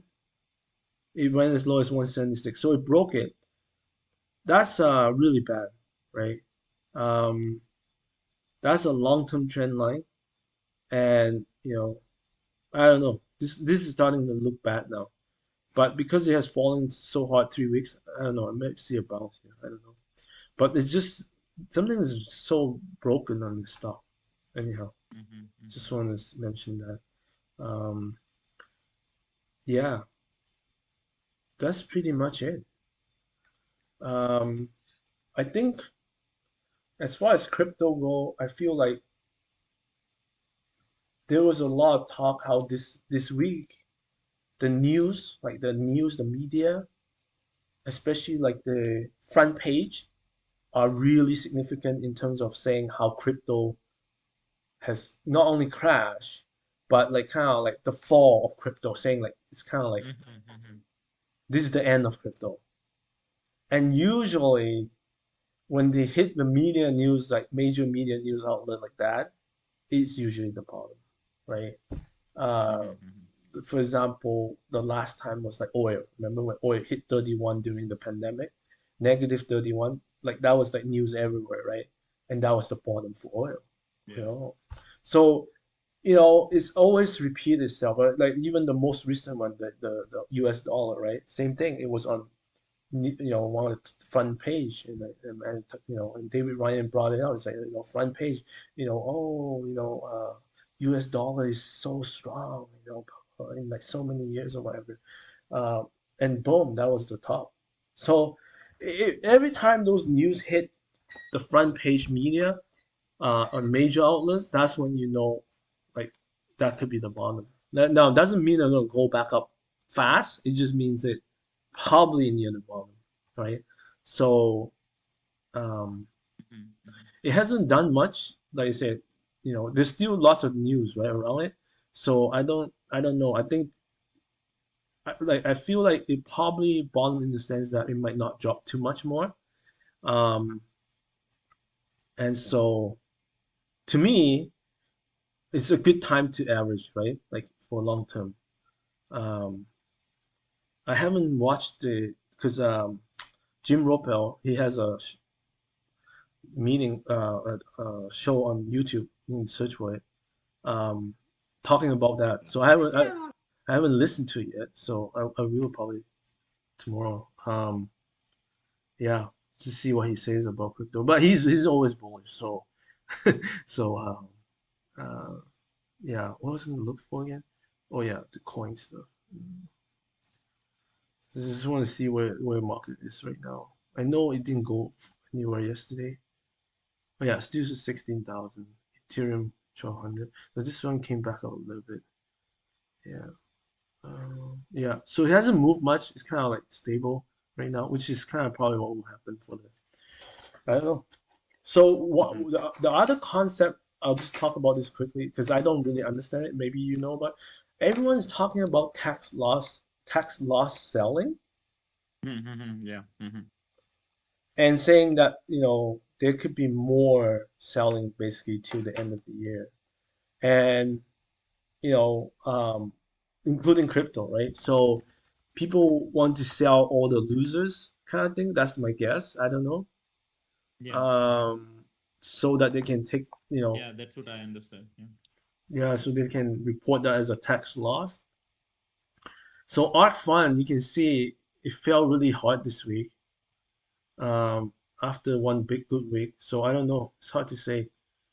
Um, because these are the type of things that went down the most, right?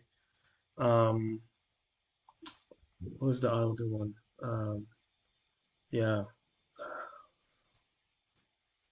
So art is one of them. And then yeah, there's lots of stocks. I think Zoom is reporting Monday. That will be interesting. Um, yeah, I haven't looked at Zoom stock in a long time.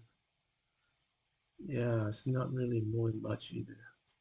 So So like what I'm trying to say is like the tax loss could like put this stocks type like the ARK stock down still for a longer time till end of the year just because of tax loss selling. Especially if it goes up, people want to sell even faster. Like, oh, not only do I want to take tax loss, but I also want to, you know, get back some of the momentum here and take the chance to sell. Uh, that's why it's hard for this stock to move right now. Some of them have moved. I don't know. Is Roblox moving still? I can't remember. It's been a while. Okay, see, look at this downtrend now. It's crazy, right? It went up so much, 33 to 47, and then now it's just dropping like a rock. Look at that, right? So even though this was one of the most promising to come back, but oh yeah, Nvidia came back. Yeah, so let's look at Nvidia. Yeah, so this one is a nice uptrend right here, and now it's falling, right? But that could be because of the market. Let's look at some of the big cap. Apple. Okay, interesting. It's closing in on the 200-day. Microsoft. Okay, see, this is much farther away from the 200-day. Google. Okay, same thing. It's just riding this 50-day. See, this is why techs are so weak, right? Even the big cap just have no power. Amazon. Oh my God, Amazon, look at this. It's not even near the 50-day. Yeah, that's not good. I'm missing one. Which one am I missing? Facebook. Oh no. Yeah, that one doesn't do well. There's another one. Did I miss one? Yeah. Yeah. Yeah. Um. Yeah. I don't know. I don't know. Like. I feel like the market is kind of might be going sideways for a little bit. I don't know. We'll see. That's why Friday is like for me. I was hoping a strong day, but it didn't happen. So I think managing risk is very important this week. Because it could easily take out Thursday's low, is what I'm trying to say. It could easily take it out, which means like some stocks can fall even before Thursday's low. So yeah, so really I'll be very careful about that. Um, yeah, yeah, that's pretty much it. Anything else you want to Yeah, talk about? interesting stuff. No, I Yeah, think that is it. Yeah. yeah. Like this week, um, in terms of news, economic news. Let me see. What is it? Economic calendar. 14, 15. This is last week. Oh yeah, 21st. Oh yeah, this week. Um, Manufacturing PMI, consumer sentiment, right? Oh yeah, Fed meetings will be out on Wednesday, so that might be I don't know. I feel like the market already because last meeting went so bad. I feel like the market already discount what they say in the minutes, right? Thursday is holiday, and Friday is I think it's a half day probably. So yeah, there's not much news really. So it might be a good week if there's not much news. That's how Yeah, that's how exactly. that's how I look at it. So let's hope for that. Um, yeah, like I want to see some of these leaders bounce. Like let me just show the whole list again. This like if I have to choose my top stocks right now, like based on this, I think most of these stocks in the top are pretty good right now. But of course, this can change week to week so fast. Um, like if I go back to my like for example, like I just like um yeah, see type water to stop out, car to stop out, NOV, HAL, I mean a lot of oil and gas, PTC, Harmony to stop out, 4 I even gonna stop out ALB. So this one got hammered, the lithium price stuff. I don't know why, which is bizarre. Look at this. Like this is the lithium producer, right? I don't know why the solar stock did well, but I don't know why they got hammered. Oh, I think it was some news. I can't remember the news. Look at this lithium living, boom. So it's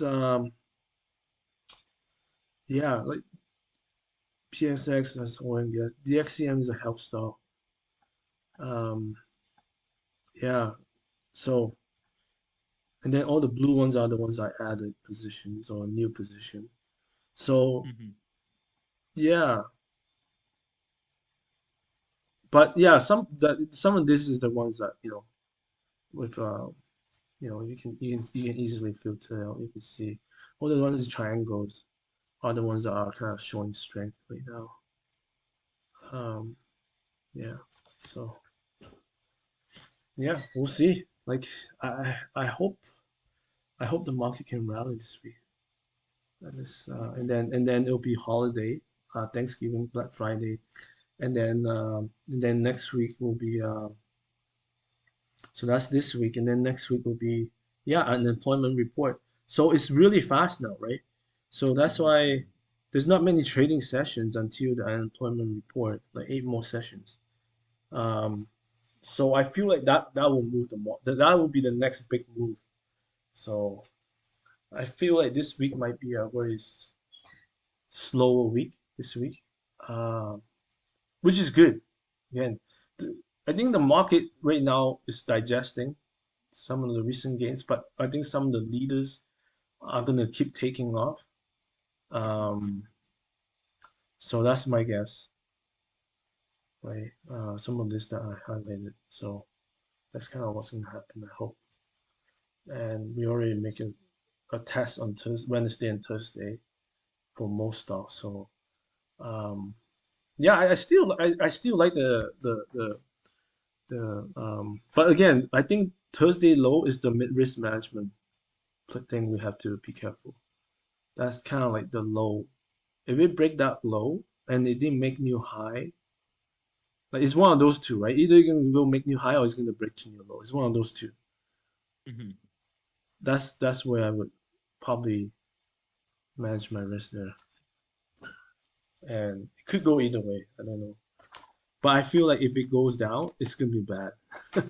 um, I feel like it has to go up, like at this moment, Mm-hmm. because last week was already bad for a lot of people who bought last week. Um, so that's the problem. That's why this is so like it's all about timing, right? So Mm-hmm. that's the problem. Like Wednesday it was so low here, and then on Thursday, like I don't know, by the time you buy it, it's at least like somewhere around here, Yeah. right? So a lot of people who bought on Wednesday, Thursday that day on the CPI, they're either depending, like say, what you buy, like some stock even probably below that day's price, and so you could be at a loss right now. And then if you buy even later, like the day after, even worse. So if you buy on Friday, you're already in the negative for sure. So um, yeah, it's unfortunate how fast these things turn around. Um, it only took 2 days to take out. So that's the tricky part. Now, it doesn't mean this trend is not still up, right? It's still a nice uptrend. So we'll see. But it is, you see, that's why when I draw this trend line, it's critical that it bounce here now because there's not much room left on the bottom to even pivot a little bit. It's going to break through this trend line and everyone's going to sell all their stop loss from the hit. Yeah, Mm-hmm. Mm-hmm. yeah. But like I said, for me, I want to be more patient just because I do believe in this rally. I'm gonna, like, for example, right? Let's say I take SMCI for example, like this is the best performing stock right now. So let's say like this is the first entry, stop, and then depending, right? Like you could buy here too as a stop. Here's another stop. Here's another stop. Like there's many like those, but let's say you only did two of this four here. Then, you know, I feel like this stock could move up, like I said, 20, 25% easily. So I'm willing to, let it drop, even down here, right? Before I would sell all of it. So, but yeah. Or if you feel like this is a superstar, and I do feel like this can be a superstar, then I might hold this one for a long time, that position there, right? But it might move up and down here for a while, and then before it goes up, because that's the key, like because we all like that's the one thing, right? Like Jim Roppel, he's more of a long-term trader. So like let's go back and look at the Zoom, right? See, this is a weekly chart, right? So if even at the bottom, right? Like let's say like right here where it breaks out, see, it will come back and test it. But once you have been tested, you set those stop, and look at this. It comes back and look at this. This is another stop right here, like pretty close, but not quite, right? So once you've been tested more than once, this one is safe. This one, like, it will never come back. Mhm. Now it's just patience. Now you just need patience to hold. You hold this position for as long as you can, right? And then some of this one at the top, you might be shaken out. That's fine, but you have this position at least. Like those ones, you probably trade in and out, but always, every time when you buy, always ask yourself, like, of course, you have to believe in the stock and you have to believe in the market and so forth. That's why it's very tricky, right? Because if the market doesn't work out, everything's going to fall apart. But if it does work, and you at the beginning of, that's why Jim Roper talks about it's so hard. Like when you talk about long-term trade, it's so hard to build positions, especially at the beginning. And the reason why is because there's a lot more volatility, right? Like look at this volatility here after the breakout, right? Whereas I remember those days because I was owning Zoom at that point. I got shaken out. I don't remember where I was shaken out, but I got shaken out. And then look at this run right here, like 6 weeks straight up. And then it paused, it pulled back. And then look at it, 6 weeks straight up. Look at that, right? And that's the trick. Is how do you hold these positions? That's the thing you want to master. Once there's you know um, a bull market, right? And right now, yes, it's not true bull market yet. So you don't want to take too much risk. That's why you don't want to say, hey, 100% position here. You know, for me, I split it, right? Like so as it moves up, I split the position so that maybe my bottom position is only anywhere from 20 to 35%, something like that, right? One third, roughly. I'll leave that one third because I believe in this stock, and then we'll see where it goes, you know. Because that's the thing, right? When it works, so this is 100, and if we can go like even halfway here, that's 250, and then go halfway all the way to the top is 500. So in less than a year, you could 2.5 times or 5 times, right? Mhm. Mhm. So again, uh, that's how you make big money, right? If you can hold those good positions, but that's the trick. Is how do you know when to hold and not to hold, and how much do you hold and all that stuff. That's the tough part. That's why you don't need to like. That's why like I said, when you take this first position, some of it will fail. If you split it, some of it will fail. If you do like say even like Jim Roppel, he has 3, 5, 7% rule, so you can split one third, one third, one third, and it fails. Let's say the top two, 3 and 5% got shaken out. You still have the one that at 7% stop. It never hit it. Now you're safe. It tested once. Now it's going to go up. Now this one is safe, right? You see what I'm saying? Mhm. So if I go back to SMCI, this is exactly the same thing I'm doing. So right now you see it broken out. right? So right there, right, that's what I draw you is this line right here, this first one. This is safe now. Why? Because it has already moved up, and it already even test the second one. And the second one, I wouldn't say the second one is safe yet, but I know the first one is safe because it even test the second one, and second one didn't get shaken out. Now it doesn't mean it won't come down hard and hit second one and first one, but I'm saying if it does work, that's what's going to happen. Does that make sense? Yeah, Yeah. it's all about So positioning. That's where, once you find the right stocks, the next thing is all about positioning. How do you build that position? And you don't have to build like all at once. You know what I'm saying? You don't have to that's why I said, like if it's possible, your goal will be like trim like slowly focus from like in my case 40 stocks down to 30, 20, 10. That's the goal. Um, But if the market doesn't play along, and like last week, it shake out a lot of my stock, well, then I have to buy back some of the newest, like some new stocks and some position in other stocks. Then now I'm back to 40 again, but just with different stocks and different positioning. But the goal is to slowly, right? So right now, I'm this one. I'm a little bit more aggressive on this, so I'm on my third position now. The other one, and I don't know if I should be more aggressive, but it just somehow play out. I have three positions. You can see one, two, three. I bought in all those three stocks, but they're really tight. So I'm a little bit more aggressive on end phase as well.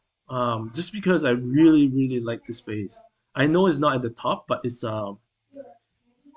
I feel like this is gonna work this time. I don't know why I have that feeling. It's just the way the chart looks. So like I say, end phase is not even near the. Let me see what number is it. 44, right? It's not even in the top 20, right? But it is, it's not bad, right? It's still pretty strong.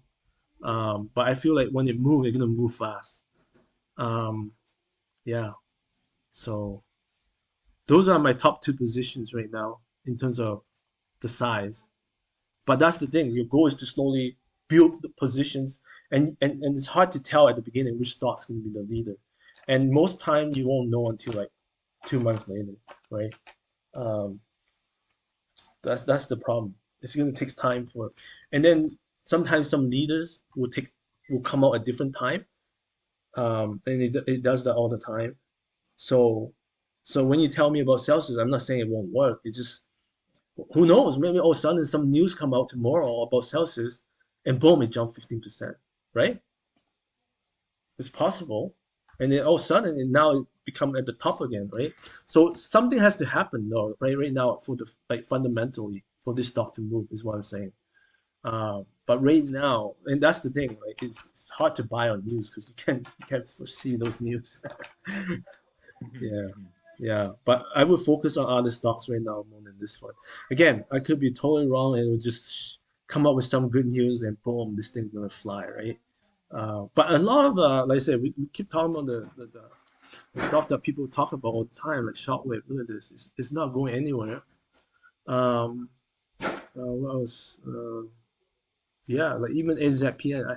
I own AZPN just because again I might sell this. I don't know because it has a nice bounce here, right? So I bought. Obviously has this downtrend, but now it's coming back. But Friday's action was, look at Thursday, Friday, it was really weak. I'm still up, but I don't know. I'm contemplating whether I should sell this. But this could be a leader, right? But it just the technical action is not showing it right now. Like I was hoping it make this gain, it correct, pull back, and then it's gonna bounce strong. We'll see. It's still not like 100% broken, but it's just a little bit weak on the actions right now. So, uh, yeah, it's like kind of stuck. It's kind of like Celsius. It's kind of like stuck, which I don't like. Um, that's why it's at the bottom of the list. It's like all the way at the bottom. You know, yeah, right there. So, but I'm still up because of where I entered. Email is near the bottom too. Um, this one, I know you asked about it last previous week. I don't know if you're still looking at it. yeah. This one is okay. Like, it's like this is one of those like that I feel like okay. So this is a $20 stock. Again, it's one of those. Like, I feel like this one trade more tight, pretty tight for a $20 stock. I'm actually surprised, but yeah, I don't like Friday's action. That's why it's near the bottom of the list because it dropped. What is those pink lines? That's your stop losses or the horizontal lines? Yeah, those. Yeah, usually it's like I draw those as support lines, Mhm. and it can be my stop if that's where I enter. Yeah, yeah. So basically, it's where they bounce, right? That's where I draw those pink lines across. That's the same thing, that's usually the same as the triangle on the here. Mhm, mhm. Usually that's the same. But sometimes if it's not 3 day, it won't show up here because this one only shows up on 3 days. If it's a 1 day pullback, it won't show. So let's see.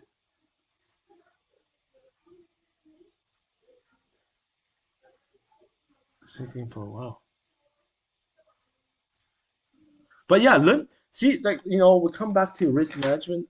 We're gonna dive into more over the next few, how many weeks. Mhm. Like, really, you just need to, like, before you buy anything, ask yourself, where do you see the stock? Like, don't just think about where it could go. Always think about where it could fall to, right? Where is the support line? Where is the thing you feel like most people will, you know? And sometimes, yeah, see right here. You see, there's a bounce here. Every time there's a bounce, that could be a support line, right? Right here. This is not like the white triangle, right? Every time there's a bounce, that could be your support line. That could be your stop. Mhm. Oh, this is not the same stuff. I don't know what this thing got stuck. Let me load it again. Um, so yeah, yeah. So I feel like this. The good thing about this stock is that another thing. Um, I'm telling you what I'm trying to do. Like, I start doing this. It's taking a lot more time. I'm hoping to see if the tool can help one day. Is, for example, let me see. Like, okay, I'll just give you an example, right? Like, let me see. WNC is probably a good example. Okay, I'm gonna do it here. So one of the things is, you see, technically this is also can be a support line, but because it's a 1 day, yeah. So this is 1 day pullback, 1 day pullback. This one is a more of a at least a 2 3 day pullback. So those are all your support lines. And when you want to, like, every stock is going to be different, and even within the same stock, every time it runs, it will be different. So, like, from here to here, it will be different than from here to here, right? Same thing from here to here, from here to here, right? It will be different every time. But you want to, like, kind of learn how it pulls back during this run, right? And so right here, you see how it pulls back, like, 1 day, boom, it goes up. Pull back 1 day, boom, it goes up. Pull back 1 day, right here. This is another one. 1 day, boom. Now it's starting to get to a level where now it's pulling back to the same level twice. See that? Right? One time, two time. So when I notice whenever it pull back to the same level twice, if it doesn't break it, it's gonna bounce hard because everyone thought it was gonna break, but it didn't break. So now you see this bounce really strong. You see that? I noticed that, right? So those are things you want to pay attention to, right? So this one is probably easier to read, but let's look at let me find another example that is uh, maybe, yeah, GFS. We kind of look at this already, but let's look at ANET. ANET, yeah, we haven't talked about ANET. Okay, so ANET, here you go, right? Now, usually at the bottom of the base, I don't look at because there's usually much more volatility there, right? But after it breaks out, that's when I start to kind of want to focus on it. So now it goes up. Here's 1 day pullback. Here's second day pull, like, again, another day pullback. But it always make a higher low, and then now it goes up and then it pulls back 2 days. Now look at this, right? Look at 3 day pullback, came pretty close, right? What happened after? Bounce 4 days in a row, right? So whenever it tried to pull back the same spot twice and it fell, it didn't break it, it usually bounced really hard. So now, and then it comes, now here, let me refresh this. Now here, pull back, 2 days. So this stock has only pulled back 1, 2, and then this is the only time it pulled back 3 days.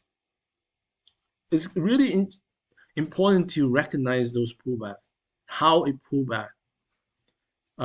So, you know, because you don't want to set your stop loss too tight, right? Because then you get shaken out. So that's the one reason for that. And the second reason is probably like it just gives you a sense of whether the next bounce will be even stronger or not, right? So the other thing is like I would look at like if you don't trade day to day, like weekly chart is very helpful in terms of like week to week trading. So here, 1 week up, 2 weeks up, 3 week up, and then 1 week pullback, and then they make new high on next week. So this is the trend right now. So you want to follow this trend. That doesn't mean it always going to keep doing that, but it means that hey, that's what it wants to do. Like it seems to move up a few weeks in a row and then pull back 1 week. Like that's kind of like the magnitude might be different, but that's kind of like the momentum. So and weekly chart is probably easier to hold, like because you're looking at more on a weekly range rather than the daily range. So yeah. So I think like as this bull market becomes, if it does become a bull market, if it becomes more mature, then I might start looking more longer term, which means possibly weekly trade, right? Instead of daily trade. Right, right now, honestly, if there's a like come back to this one stop, right? Like I already moved my stops, TGLS. In 3 days it runs so much, like I already moved all my stops here, right? The question is, do I want to leave any position down here for a long term? You know, so that's kind of like the dilemma, right? But normally, that's what you would do is, right now it's short-term trading because the market is not stable and we're not in the bull market. Like, hey, if I make my 13, 14% here, why not take it at this stop? If it goes higher, good. I'll just keep pushing it higher to the lows of that day until sometime it will break, you know. So um, that's exactly what I want to do, right? But right now, I want to be more patient. I feel like I don't want to move all my stops up, because I feel like this could be it. Look at this run here. I didn't even notice this until now, because I just picked up this stock the other day. Look at this run, pretty nice. So it has shown that it can move. It's a small cap, so it is in triple digit now. Right, so it looks good. Looks good. Looks good. If I look at future earnings, TGLS. Yeah, forecast 76%. That's good. Pretty good. 76%, that's from 50 cents. Yeah, that would be like, that would be like Wow, 80, 90 cents. Yeah, 80, 90 cents. Somewhere between there. 85 cents. But that's good. All right. So this is good.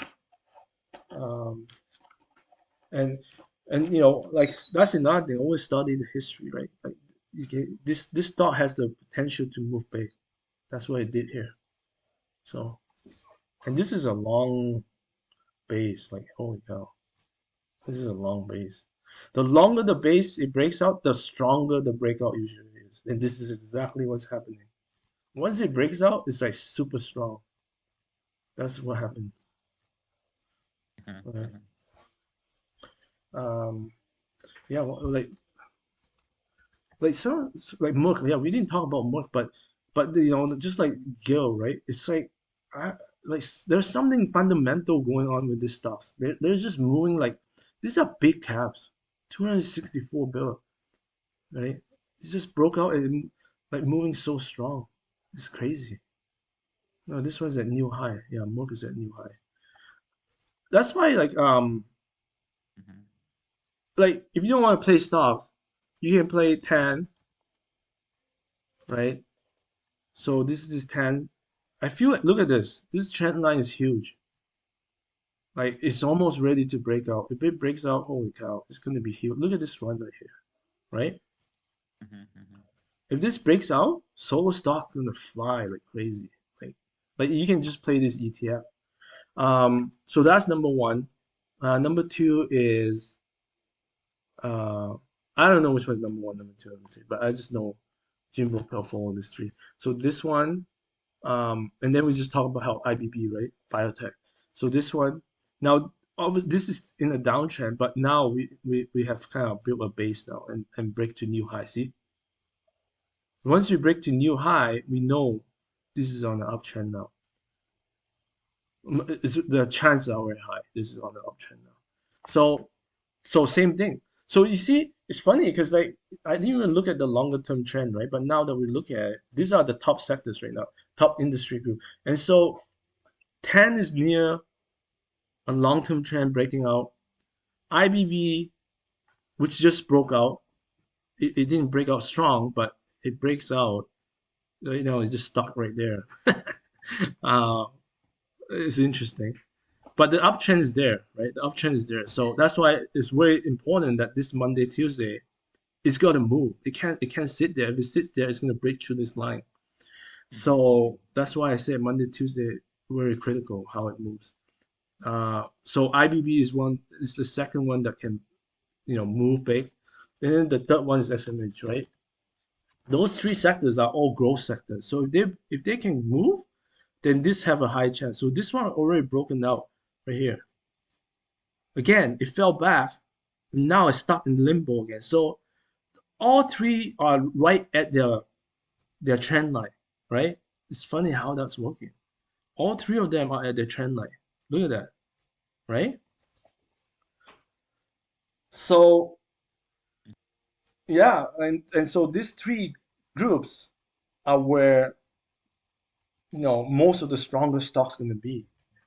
If this thing's going to break out, all three of them, and they're going to break out all at the same time. You can tell right now, right? Very interesting. I didn't even notice this like long-term trend, uh, but now you look at it, it's like wow, how coincident is that, right? That all three are near the long-term trend line breakout. So that's why when I was listening to some of the analysts on Friday, CNBC, like some of the technical analysts, they think this most likely will fail. Not on this. They weren't analyzing these three sectors or groups. They were analyzing the S&P. Just because, see, this is the big one, right? So yeah, but that's the remember what I said, right? Leading stocks can foresee what could happen to the index. And that's why Mark Minervini pay more attention to stocks than the index because he said that stocks lead the index, not the other way around. So if the leading stock start to move up above the trend line, and like I say, well, the index is moving up, but really the stocks have to move in order to move that index up. So if the stocks start to move, then they're gonna break out. And even if the index is not there yet, it will eventually break it because the leading stocks are gonna carry them above it. So all the stocks that we talk like so we come back to SMH for example. Just using this as example, right? So for this to go higher, and we just filter out all the technology ones, we need to see all these guys move. We need to see these guys move, all these tech guys, right? And you look at the top 10 stock. If this top 10 doesn't move, there's no way this will move, right? So because those are the strongest 10. Yeah. No, this is interesting.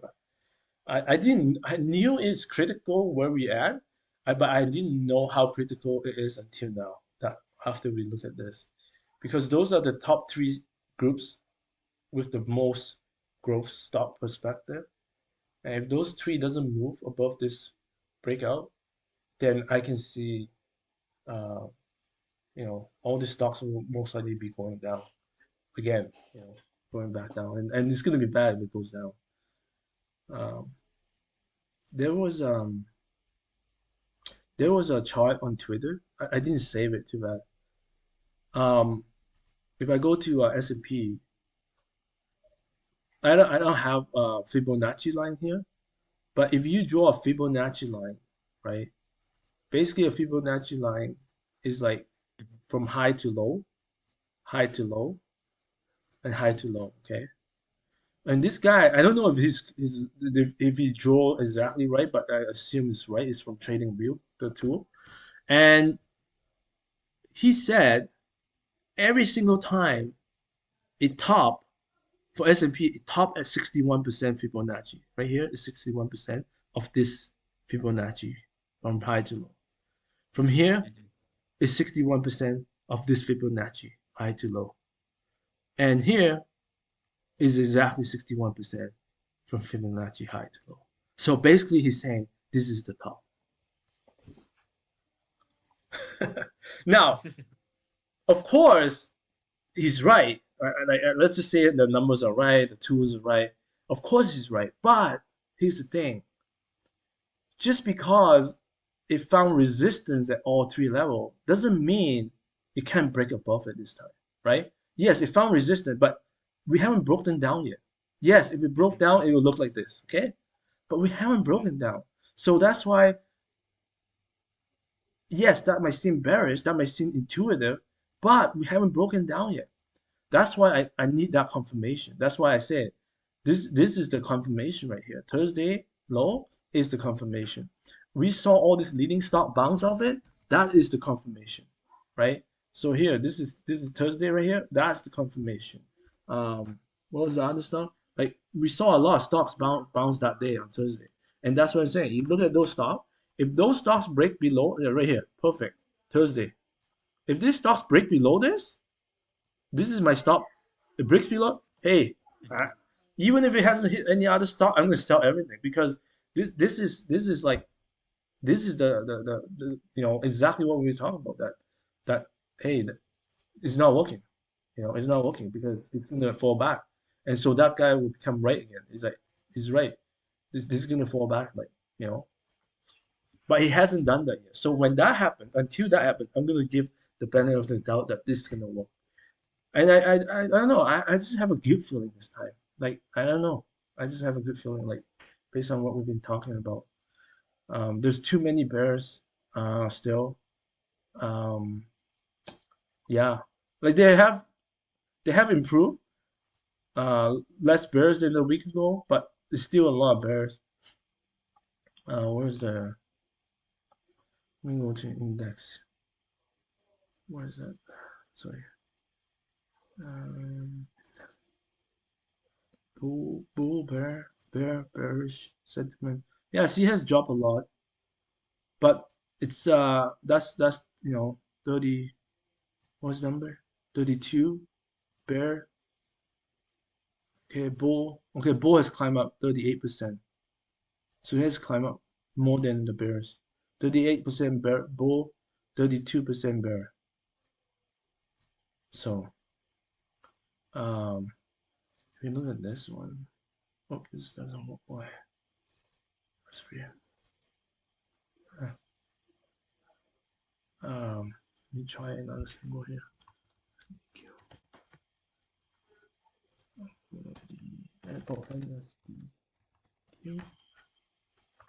no.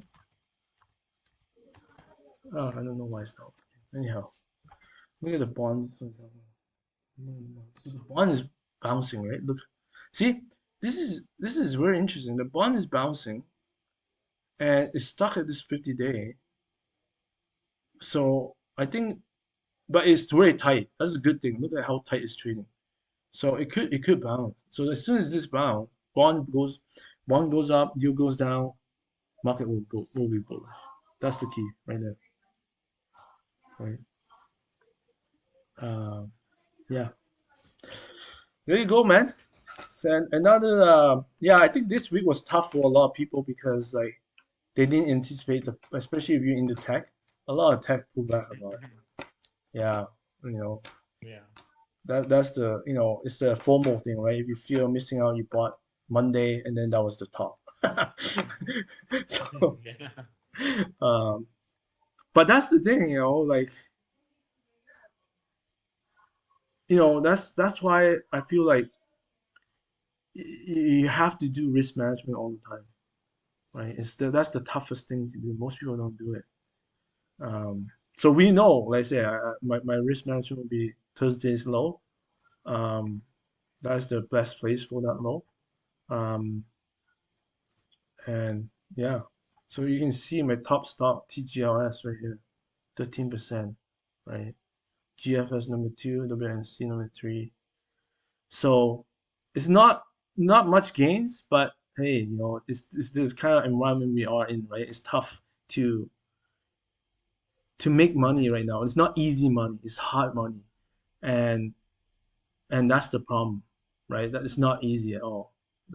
It should be easy, but it's not yet. But I think we're getting there. We're very close. I feel like I don't know why. I'm telling you, I have feeling December is gonna roar. I don't know why it is. I just don't know why. I feel like this next 2 weeks it's gonna move a little bit. I don't feel it's gonna roar, but I feel like after the unemployment report come out in December 2nd, I feel like that's gonna, like, again, it's gonna be like the bounce that we saw a couple weeks ago with the CPI report. I feel like that's gonna be the next one. You know what I'm saying? But we're 2 weeks ahead of that, so we'll see. We'll take it one week at a time. Yeah. So that's what I'm hoping for. Um, yeah, it could be. Yeah, it could be how do you say? Because so many people are not expecting the Fed to pivot. That's the biggest one. December 14, you know, it depends who you talk to, right? Like if you talk to Tom Lee, he's the only guy that say, "Hey, the Fed will pivot."